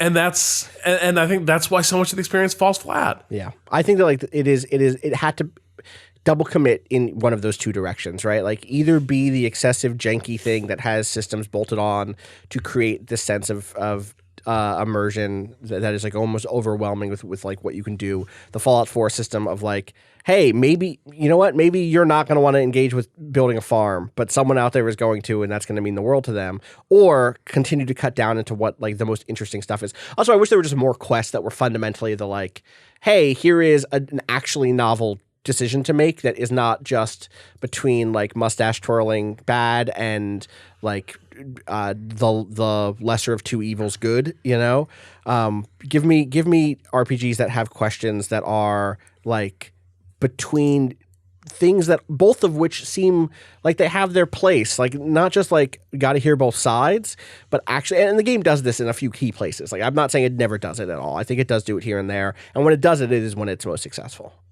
Anyway, so at that point, Rob, I'm saying you specifically because I need you to know that I did good. I thought I should go back and play Fallout 4 because I really like Patrick said, the crafting in that game is great. The crafting in that game has like, I love that I can pick up things and then break them down to whatever their core one thing is. I can get some good mods. It's like, what I really want is factions. And then I was talking with some friends and they were like, you know what games are really good? S.T.A.L.K.E.R. And I was like, you know what? I never played Call of Pripyat. I could feel this coming. I never played Call of Pripyat. And someone said, I was like, well, what mods do I have to run? And they were like, you can play Call of Pripyat vanilla. You can just drop it, download it, put that shit in widescreen mode. You don't even need S.T.A.L.K.E.R. Complete. That's kind of outdated now anyway. You don't even need you could get a 2K texture pack if you wanted to, but it kind of has like a nice vibe with the graphics that it came out with then. And I was like, hell yeah. So last night I put a few hours into S.T.A.L.K.E.R. Call of Pripyat, which is the third of the S.T.A.L.K.E.R. games. That game fucking slaps. That game is great. Let me tell you, I jumped into an anomaly that landed me on a weird plateau filled with weird dogs. Let me tell you about this guy named Tuna who really wanted to take my radioactive steering wheel from me for some reason. I think because he could sell it to someone probably. I murdered that man and his friends who tried to come for me. Jesus. Let me tell you about the bandits. Let me tell you about this guy who was like, S.T.A.L.K.E.R. I think the stalkers around here need a little pressure on them. Get together with my boys and you could be that pressure. And I was like, yeah, all right, dog, you paying me? Cool. And then I walked in, I was like, wait a second, I'm a stalker. You know what? Fuck these bandits. And I shot the bandits in the back and teamed up with the stalkers and robbed them and took their stuff. That game is good. There was a mission. There was some sort of weird, terrible storm that I had to hide from inside of an old rusted out boat. A weird dog. That is such an incredible sequence. Dude, those sequences are so good. So yeah, I played the S.T.A.L.K.E.R. Call of Pripyat. You could buy probably pretty cheap right now on PC. I actually don't know what the rate is. I bought it forever ago. Yeah, it's 70% off on Steam right now. And it just runs? It just runs on Windows 10. It just runs. Right. It just runs. It's $20 right now on Steam. So wait, it's not 70% off. That was Google lying to me. It's 20% is its $20 is its default. There are sales coming up. I promise those games will be on sale soon. It certainly looks like a game from 2010. Like I'm not saying it looks gorgeous, but it has really great art design and some really good lighting, especially as things kick off and get weird. What was the second one of those games? Clear Sky. Right, Clear Sky. Oh. A really divisive game. Was extremely broken when it came out, but a few patches later, it was pretty good. The problem is that a bit like S.T.A.L.K.E.R., it funnels into a really gauntlet style sequence that becomes very like kind of a linear end game. And that is just not S.T.A.L.K.E.R. at its best.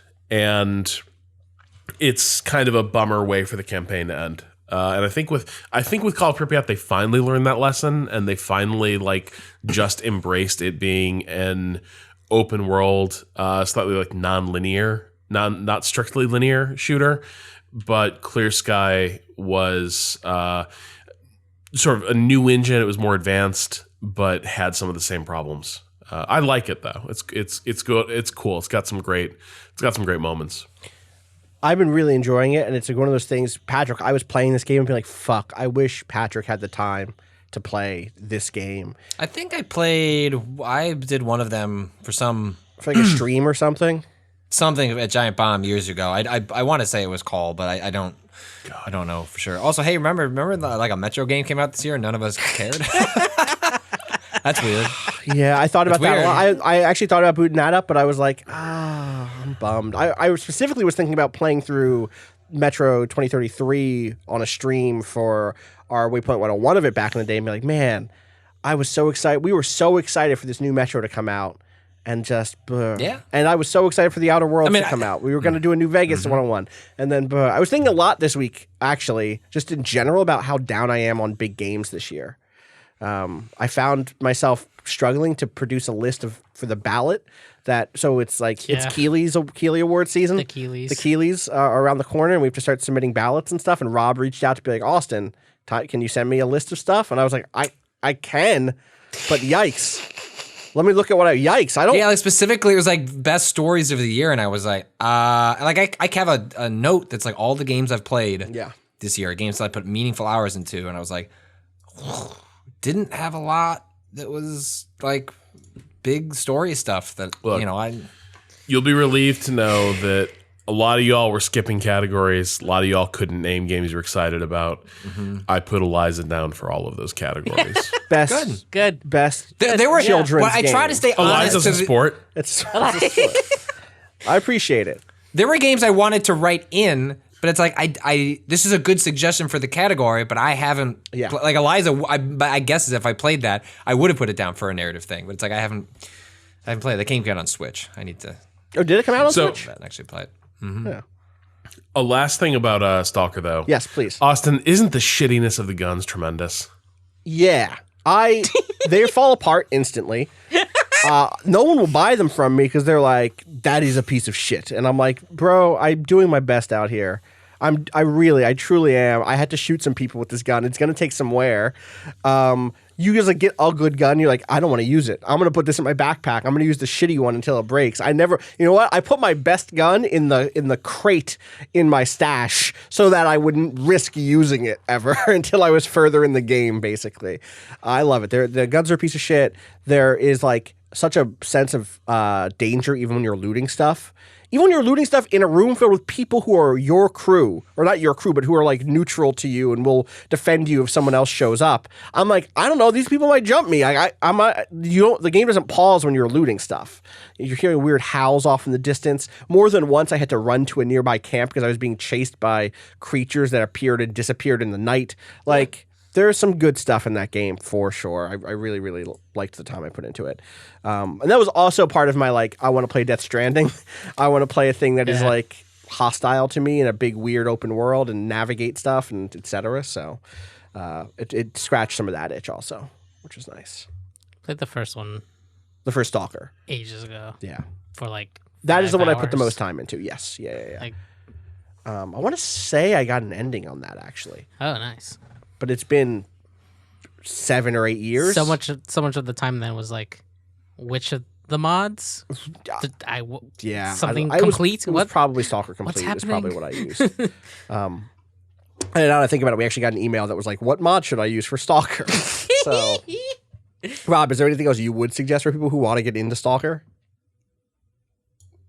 No, Call of Pripyat is a really good place to start. It's weird. I feel like Stalker Complete though is what got me into Stalker. Like to be very clear, that is a mod that the community turned against a little bit. Yes. I think because it's a little easier. It's a little less. It's more about making Stalker the original work and be a little prettier. and it doesn't necessarily punch up all the really interesting system driven things that are in Stalker, and that is the direction a lot of the modding interest went. For instance, I think there was a huge attempt to rework. This might have been in Clear Sky. There was a really ambitious effort to rework faction warfare in that game, so that there's all these different groups that are fighting in the zone in Stalker. But a bit like in Skyrim, the war feels really static. It feels like there's no dynamism or actual like organic conflict happening, and there's a lot of effort trying to sort of imbue that with life. And that is cool. That's definitely for a return to the zone. You want to make it a little more lively and a little more interesting, but the original Stalker is really good. Stalker Complete is very good at unpacking that experience, and some of the set pieces are really incredible. I'm very excited to put some more time into it. As I find myself looking at this fall set of releases, still stuff coming out where I'm like, I don't know that I'm actually excited about, like truly big excited about anything after Death Stranding. What else is left? Jedi. I guess Jedi. Yeah, I'm actually very excited for that. Jedi. Yeah. I Google Stadia. No. I actually did. I played that game on Friday. Oh, can we talk about it? Yeah, I can talk about. Well, they just sent me actually which is why I remembered the embargo email, which is easy enough. It was just some story stuff that I can't talk about. Okay, but like that game. I think Jedi Fallen Order. Jedi Fallen Order. Okay. Jedi. Sorry. Star Wars Jedi. Fallen Order. Yeah. Mm-hmm. I feel like my brain is stuck in a mode where I want that game to feel like Sekiro, and it does not. Its animations are much slower. It feels more closer to a Dark Souls than Sekiro, which felt faster than Dark Souls. Yeah. And I keep like going for in Sekiro to a certain extent. If you were in trouble, you could start tapping the block button and get some parries in as you like scramble away. That does not work in this game. Really? No, like you have to timing has to be more on. Yeah, it has to be more on it. I think there's more of a gap between when you miss a timing before you can try to hit it again. So it's just as I'm having this weird thing every time I've touched this game. Like first was at E3, and then just again on Friday, where I want it to be faster than it is, and when I get into like a one-on-one fight with a big thing that's gonna take multiple hits, it feels good. But when it's like swarms of enemies, it feels awkward because I feel like I can't do the thing that I want to do, which is like deflect both of them so they're both in a staggered state, and then like start attacking. If I deflect one and the other one's coming in for an attack, it doesn't seem like there's a smooth way to chain into blocking the second one. Interesting. Like because of the animations are just like not quite fast enough for a lot of times when those enemies are kind of coming in almost at the same time. So it's just more like I feel like I hope it's just a mental block that I will get over because I want to enjoy this game. And like when I'm doing the big one-on-one fights, it's like, oh yeah, this feels good. I'm dodging, I'm blocking, I'm using the force. It's fine. I also feel like the one of the biggest things that keeps tripping me up is that I want to hit R1 for attack, which is what it is in Sekiro. Like you block with L1, you hit with R1, but it's on square. And it feels wrong, so I'm gonna get it on PC. I think if I can and move it because you can remap things, which is good. Yeah, awesome. Yeah, what else? What was that demo? What was you can remap everything? Remapping is system level on all platforms now. Is it really? Yeah, it was part of the big. I knew it had been in. So that had been in Sony. Yeah, it's on everything but Switch, which is like the really like Nintendo has actively resisted, other than on a game to game. Oh, level. wait, so you mean on like on a system level, you can go in and change what buttons? Yeah. Okay, sure. Yeah, but not every. I didn't realize that was available on like PlayStation. Yeah. Okay. Mm-hmm. What was that demo? What was the rest? So like it was basically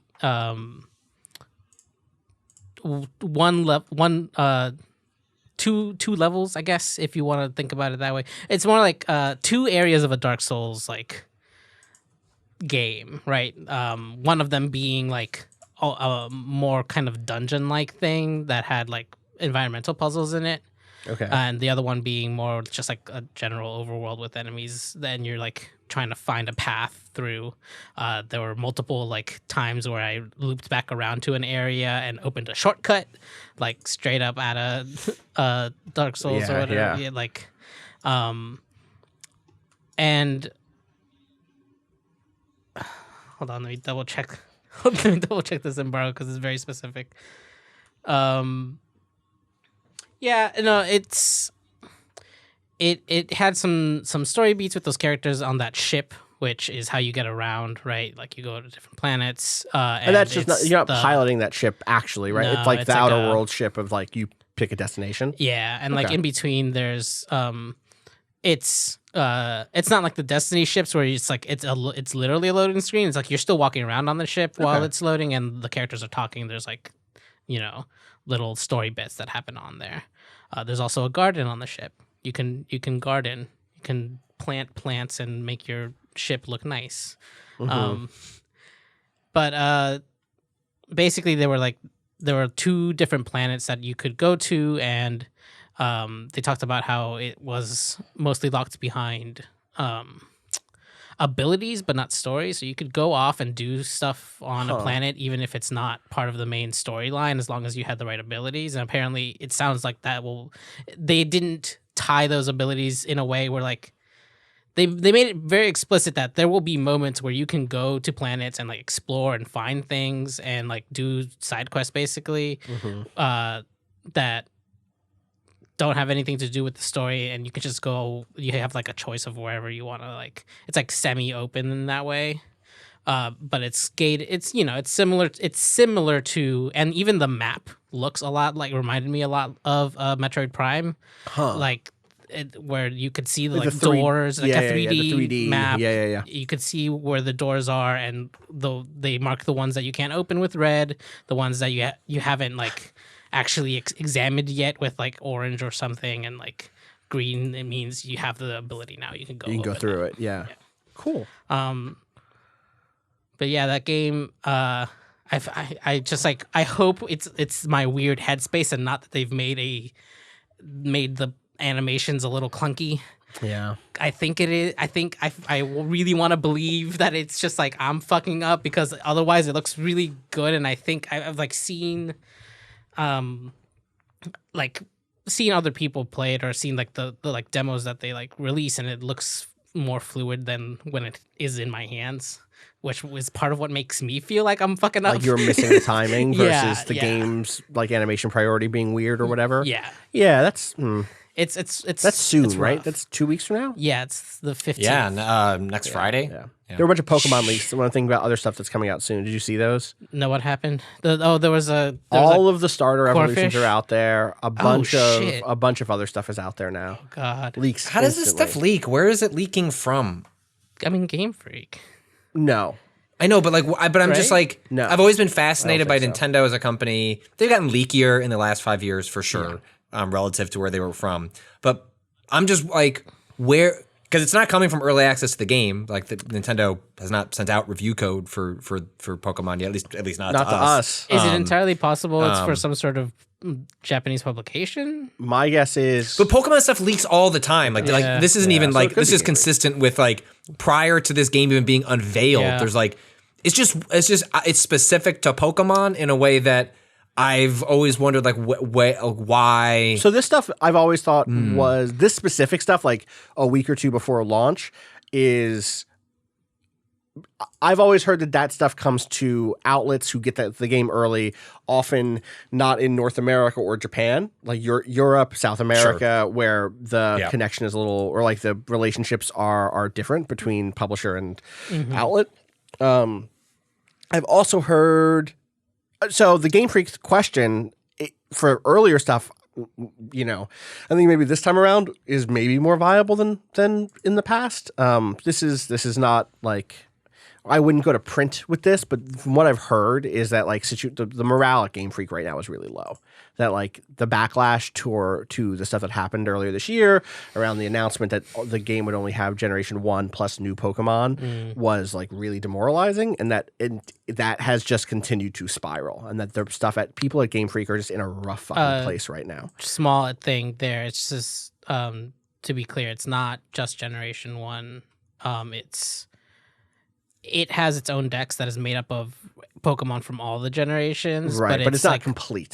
Right? You can't collect every single Pokemon that's ever existed in this right? one. Yeah. Which is what people want. Or can you bring? You can't bring them in. Exactly. They cannot exist because they There's won't no have models, the models of the new whatever. 3D Switch scale models, right? And so like that stuff, and then the fan feedback was just like deeply affecting to the folks working there who, want a big reveal of your game, especially a big E3 reveal is supposed to be like those big moments, those big milestones when you put something out in the world, are often opportunities to re-energize a team because they're at such a rough place in the middle of developing a game, which we can and have spoken about how that should improve. Yeah. But those tend to be moments where like the team is like, wow, you know what? I see it now. I see what we're working towards. And a couple folks now have told me that like the experience of being a Game Freak in the last 6 months has been really rough because it has been deeply demoralizing to see the fan response to this stuff. So, maybe I conceive of someone there being like, yo, here's the fucking starters. But when I think of like the quality of the photos, like you're not seeing that stuff. It feels like all like quick phone grabs or stuff like that, So I don't know. I hadn't seen those. Yeah, you should look up what these I leaks have been. I saw some that were I don't love them. Clearer. Yeah, there are some out there that are like pretty solid. I don't love them. I'm not going to talk about what they are.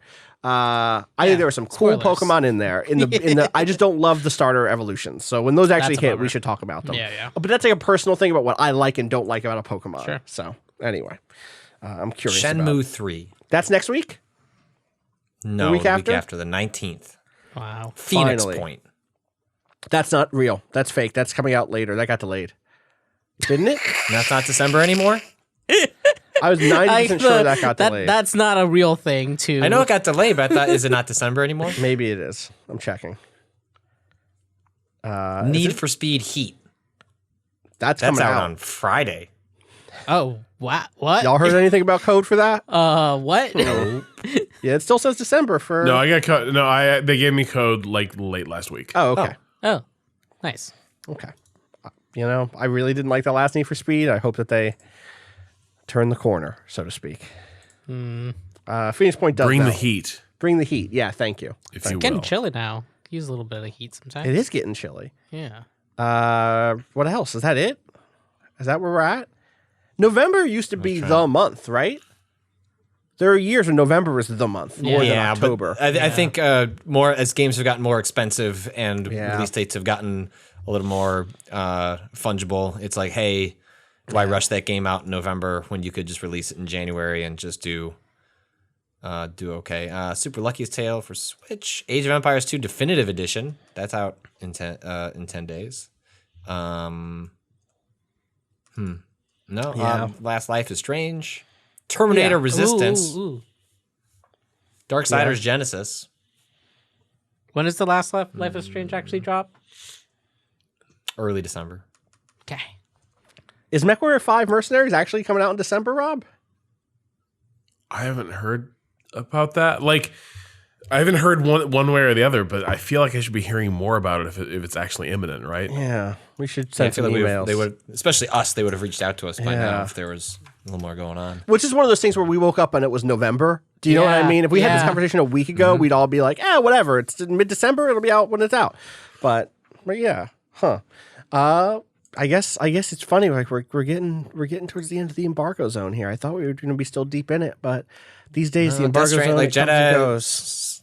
Jedi's the last one, but they haven't sent out reviews for that yet because EA's probably gonna do the thing where they send it out 5 days before it's out, and then the poor person who has to review it, which currently might be me, has to try and beat that game extremely fast. So, Godspeed. Young Padawan. We'll if I get 3 days, then sorry, you just don't get a review. It just becomes a take. That discourse has continued. Also, the conversations around review culture. That's right. I would say it was less divisive than I thought. And feel like a lot of actually people were couching their own reviews like, so, this is a controversial game. And actually, it turns out there were some people that really didn't like it. Yes. And a lot of people that really, really liked it. And even if they had caveats along the way. But it ended up being, it may just be, Austin, that you and I just happen to know the people that really dislike it. I feel so it kind of tainted a little bit of my. We got a lot of reviews and we had a lot of tweets that were like, now I really loved it, but I could never recommend it. Or reviews that were like, it felt really good to me, but objectively speaking, it's an 8, not a 9 or whatever. Right. But it still did very well for itself, right? So, which makes me wonder what the actual experience is going to be when it comes to release, like what people are going to think. Yeah. So, I don't know. We'll see. I want to read this quote from Kotaku from a piece up today. In the future, Hideo Kojima says the studio will make films. Just want to read this. Of course, but I think feel like he's been saying that for 2 decades now. In the future, Kojima Productions will also start making films, Kojima said. Quote, if a person can do one thing well, then they should be able to do anything well. End quote. True. Is that true? Is that how that works? Accurate. Omnicompetence is a default. Right. To good people. Like, if you have a medical degree, you should have a law degree. Yeah, just get them all. You should teach whatever you want. Yeah. I don't You're know a teacher, so teach. Damn. They should let But also, you should be really good at service jobs, too. Yeah. God. Anyway, if you're good at cooking, you're good at baking, right? Hey, yeah, it's all the same. That's the actual thing, right? Even inside dead ass wrong based on my wife. Dead ass wrong. Wow, are you dragging your wife? No, she knows. Is she dragging you? She likes no. My wife is an unbelievable cook, but she likes to. I feel like we've talked about this before, especially in the context of Rob. Maybe I just talked about it with Rob privately. It was like she likes to experiment in the kitchen and likes to I'm gonna do this. I'm gonna change this. And discovered very quickly, that's not how baking works. Baking is a science. You follow the instructions. There's not a lot of room for just there was something she made and I cannot remember what it was. So I'm making up what she exchanged. But I want to say it was like required milk, used something else instead, did not come out the other end in an edible fashion. And very quickly she realized, maybe sometimes you just go to the Jewel and buy the cookies and just realize something's not your thing. Yeah. Unless you're Kojima, in which case. Yeah. I mean, he loves movies and he's made a lot of cutscenes. You know what? If you love something, you can make it. I would love you can make it. Yeah. You can make it. There's a lot of things you could do. I would love to see him try to work in the pacing of a 2 to 3 hour film. He ain't got it in him. I want to see it. I mean, what's 90 minutes of a movie look like for you? I would love to see if he could do it. That's his. It's gonna be a short film series for him. Yeah. When you say short, when you say a short film, that's like 5 to 10 minutes long. For Kojima, that's okay. Cool. 90 minutes. I got it. I don't know. It's the same way that watching that latest Overwatch 2 CG trailer for or the cinematic for setting up the story of Overwatch 2 is damn, man.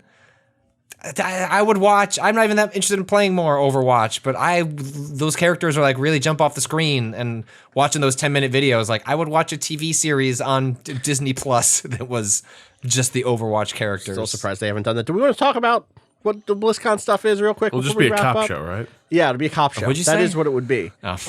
Yeah, you're right. We should at least. Yes. BlizzCon happened over the weekend. There were some. A small amount of protests. There were about, I think, 30 people in front. Which granted, I wouldn't have been shocked if it was no people, given the way that online anger does not necessarily especially in the video game space, translate to real world action. So except for in the worst possible ways. Well, the grimiest online anger. I should specifically mean sort of like protest action. You know, spending your dollars. You know, how you think things should be changed. Yada yada yada. No, don't worry. Yeah, real life harassment definitely happens in a way that is horrible. But yeah, you know, props to the 30 folks that. Or so that probably rotated out, but there were some measure of folks that did at least get mentioned by what's the head of Blizzard, J. Allen Brack. Yeah, bad apology. We need to you know, apology is was used as a perhaps catch-all term here, in which so like BlizzCon has historically opened with a long sort of like theater presentation in which a lot of the big announcements, you know, it's kind of Blizzard's E3 sort of thing. And this one had been hyped up for a while as like going to be one of the biggest ones in a while. And yeah, J. Allen Brack came out, and we've got a piece on the site from Matthew Galt that kind of walks through that. But you know, the short version is like mentioned the Hearthstone situation was how things were set up, and basically said, "Oh, we moved too quickly. We should have been more transparent, yada, yada, yada." This was framed by a lot of outlets and as being like, oh, Blizzard apologizes for Hearthstone situation. And like our original headline like had something to that effect. And like the more I sat with reading the statement from Brack, I was like, that's not an apology. This is what companies do. They come out and say, we need to do better. But Blitzchung is still banned for 6 months. He got his money back, but that was part of the original response to the backlash. Right. The commentators are still banned. There wasn't any measurable change in terms of like, what is Blizzard doing regarding the free speech rights or non-rights of like their comment? Like there wasn't nothing actually changed. Like he came out and like took it on the chin in the sense that like, I'm going to dance around what happened without actually discussing any of the political messiness that we went into. And instead, nothing actionably changed. Like no one's lives are different that were impacted, or could be impacted in the future if they made similar actions, whether it was related to Hong Kong or anything else, whatever Blizzard decides, you know, falls within the realm of politics. And so that like I tried to pump the brakes on when we were writing it up, because it was like, that's nothing actually changed here, except that someone came out and said, shouldn't we all just do better in Couldn't the we future? just be, what is some of the actual language there? That could have been more transparent. Could have been more. The classic, a classic of the genre quickly. is be more transparent. Yeah. Mm-hmm. Move too quickly, too slow to talk to all of you. Okay. You're right. If you'd done this more slowly, that would have made it better. And then they made a bunch of announcements that I think were pretty I had leaked before the actual event. Yeah. Overwatch 2, which will have a lot of co-op story-based stuff in it. And an actual campaign. So it's like there's two story-based things. There's an actual like 4-player missions that have like cutscenes and like is a little closer. I mean, who knows how expansive that'll end up being, but it was described as a campaign. And then there are these co-op missions, which are described as like endlessly replayable. Characters level up. There's like customization to a level that you don't get when you're, playing a normal PvP Overwatch match. It's interesting. Like it feels like a halfway step to it's funny. Paul Tassi, Duncan on Forbes, but one of the people he's a really good writer over Forbes. Yes, absolutely.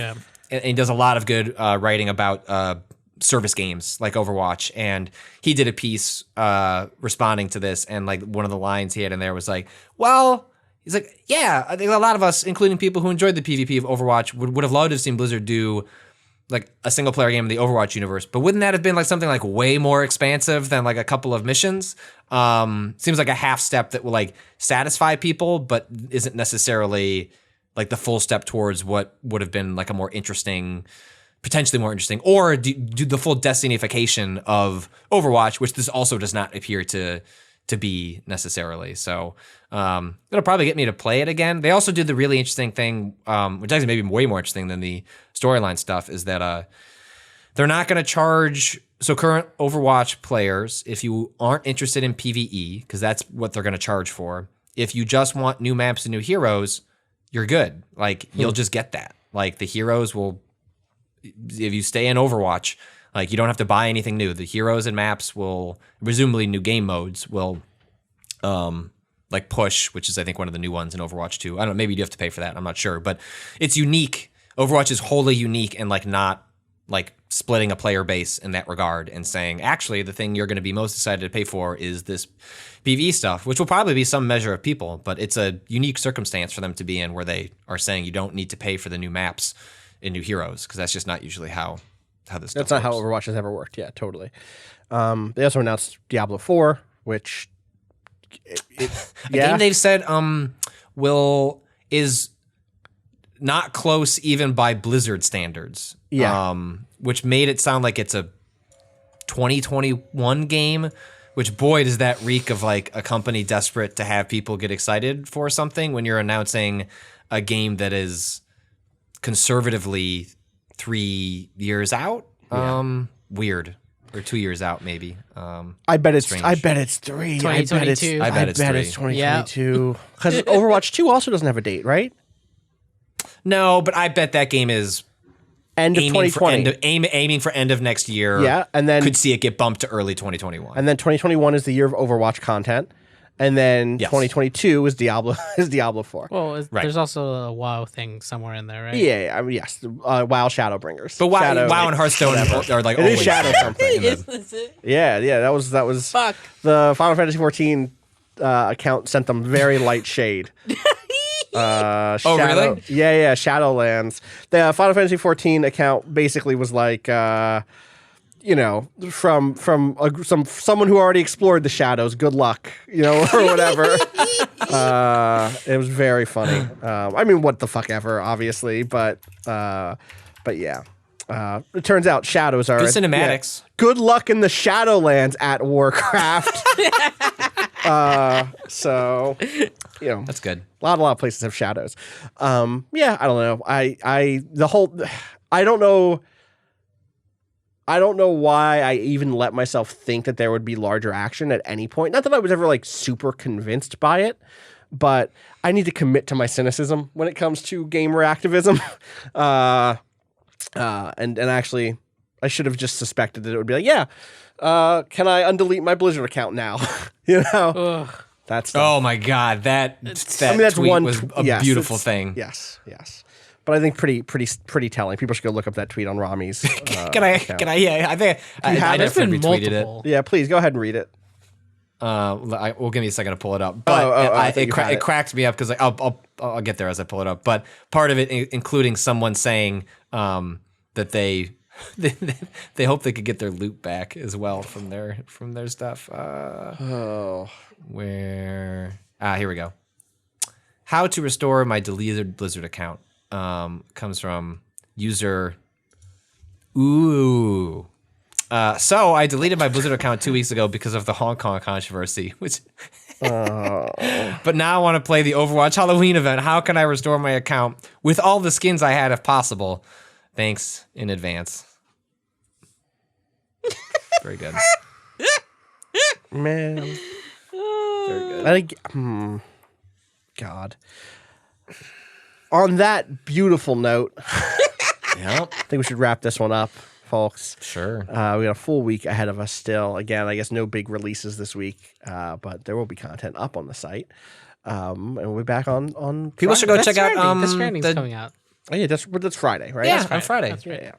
People People should should go also check out. check out this. I wrote a piece about Dead Cells last week. Yes, yes. It's a fascinating piece. I say, I'm not trying to compliment myself. The quotes in there are fascinating. In which Dead Cells was a game made uniquely in a co-op model, and Dead Cells became way more popular than they expected. And a lot of the team at Motion Twin, or some part of the team at Motion Twin who developed Dead Cells, wanted to go make something else instead of continuing to support Dead Cells. And so they spun off some of the team, led by the head of marketing at Motion Twin, started a studio called Evil Empire.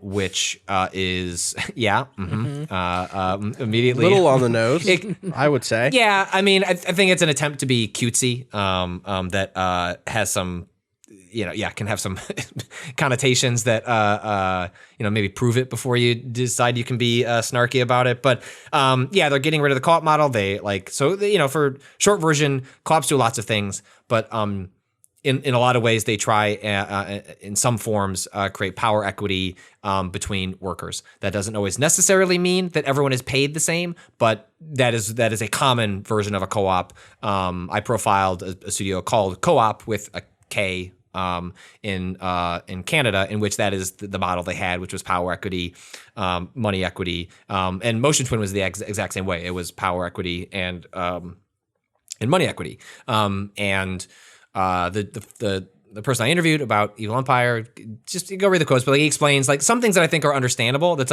hey, to attract certain types of talent, you do pay them more, and they may not want to come work for a place that doesn't allow them to get paid a certain amount for maybe what they need to sustain their family or what they feel they're worth. There is some stuff that is interesting, and I can see the argument, and then there's some other stuff that go. The way they phrase the frustrations over making arguments with people in other disciplines is a lot. And I should also, I before you respond, you go ahead.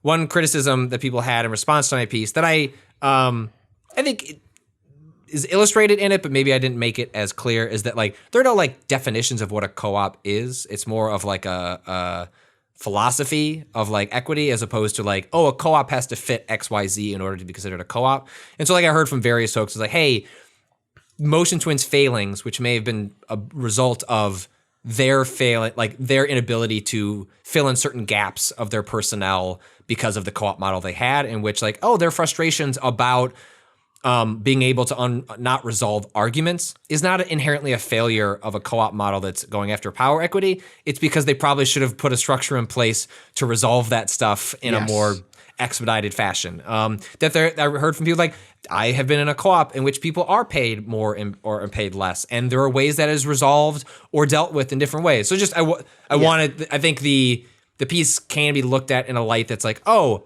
this is a limitation of co-ops, and actually I think it's more, co-ops aren't for everyone, but there is a failure of imagination perhaps in Motion Twin addressing some of the failures of their system that is not necessarily an indictment of co-op, is more of an indictment of Motion Twin maybe not realizing, not addressing systemic problems, the way they set it up. Well, and also those systemic problems were all summarized by Philby, right? The person who's moving over to, or who's leading the folks over to Evil Empire, this new other sub company or whatever.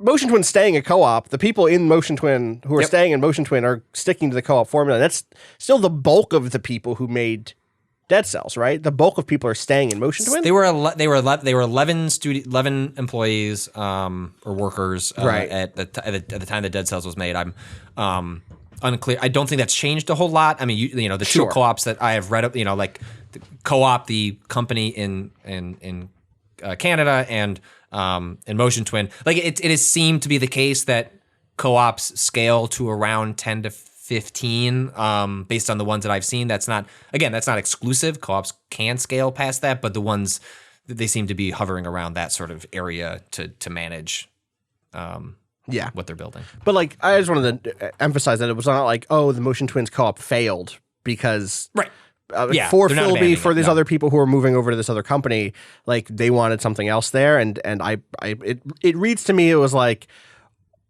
it read to me couldn't change the parts of the co-op that he wasn't satisfied with, and so this isn't a different opportunity.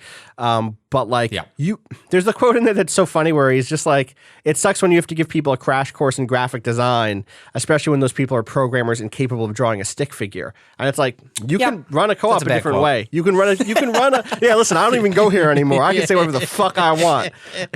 There are other ways to run co-ops. There are ways to run co-ops where you don't have to vote on every single implementation. Yeah. You can have people who are in charge of particular people can have responsibilities where they make micro decisions that is not And so, yeah, there are there's other ways of there's a great doing Scott things. Benson thread out there that people should look up, where he kind of gets into, as Glory, the name of the co-op that Benson is now part of. He has firsthand experience in how to set those up in a distinct way, and so that thread is pretty useful at looking at the different ways that co-ops can work. But people should read that story, if only for quotes like that, and where you go like, okay. Yeah. Okay. There was some other, it was a lengthy interview. I went back and forth with, because remember I got the first set of quotes back and like my eyebrow raised in a bunch of ways, and I was like, I'm gonna need some clarity here. Yeah. And just if quotes like that, just imagine there are others on the cutting room floor that just were not cut because it made them look bad. Just the story was already long and you can't get everything in there. But there were some other choice ones that Austin, remind me sometime to. I would love, Patrick. I would love to share them with you. Absolutely. Okay. On that note, we are going to actually wrap it up here. Thank you as always for listening. You can send questions into gaming@vice.com, and maybe as we did with Luke's question today about Stalker, we will happen to wrap around to it, or we'll do another question bucket episode at some point. You can find us on Twitter at twitter.com/waypoint, facebook.com/waypointvice, waypoint.vice.com for all of the articles, including Patrick's interview with Steve Philby, formerly of Motion Twin, we just talked about. As always, you can find me on Twitter at Austin_Walker. Cado, how about you? At A_Cado_appears. Patrick. At Patrick Holpick. And Rob. At Rob Zachney. Catch us on Friday for more. Until then, fuck capitalism. Go home. Really get this. Go home. You deserve to be at home. Go home. Just go home.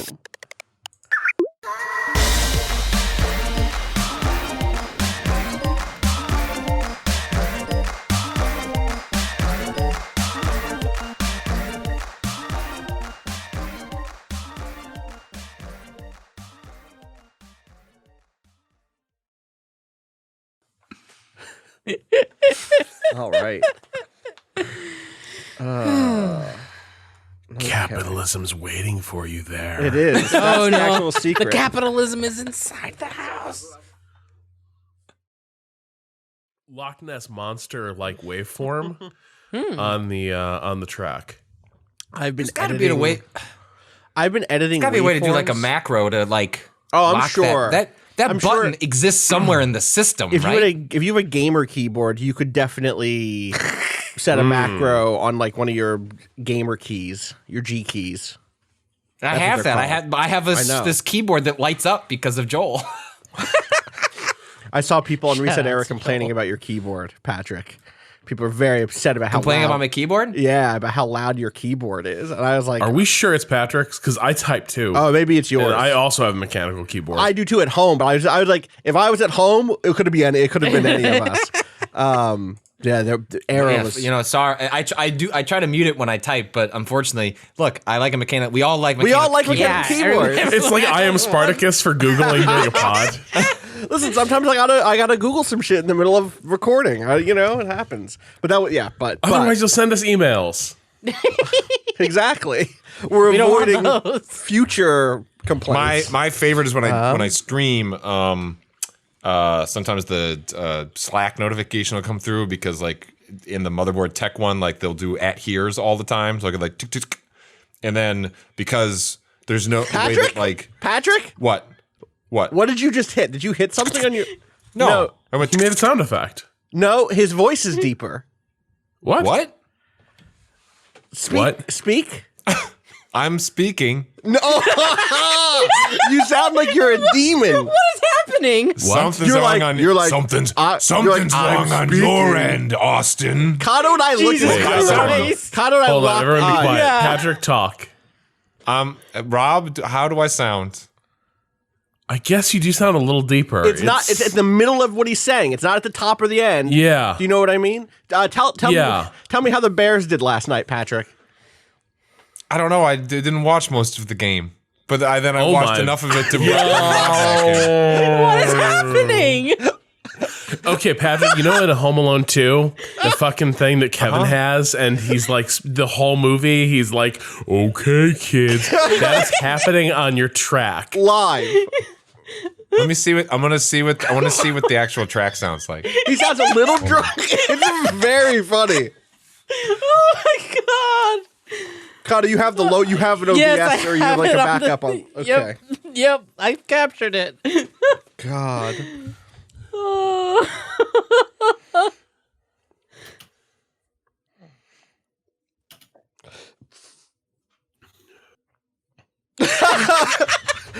Patrick's nodding. It was fine. That is. Hold on, I'm gonna reset my. I'm gonna export this audio so we have. I think it's you can getting do worse. with it what you will. I think it's slowly degrading. It's like do do do do do. Hey kids. I'm gonna reset my device. Fucking Halloween is over, goddammit. What the fuck?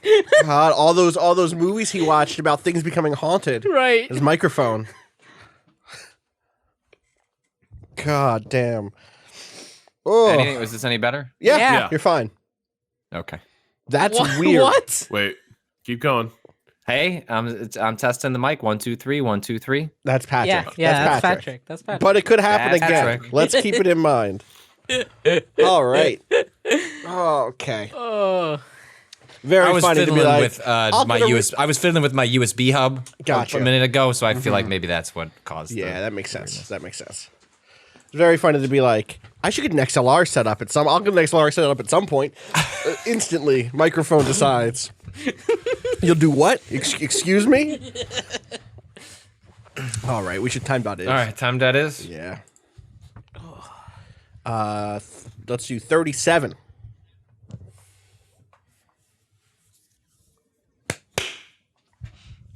All right.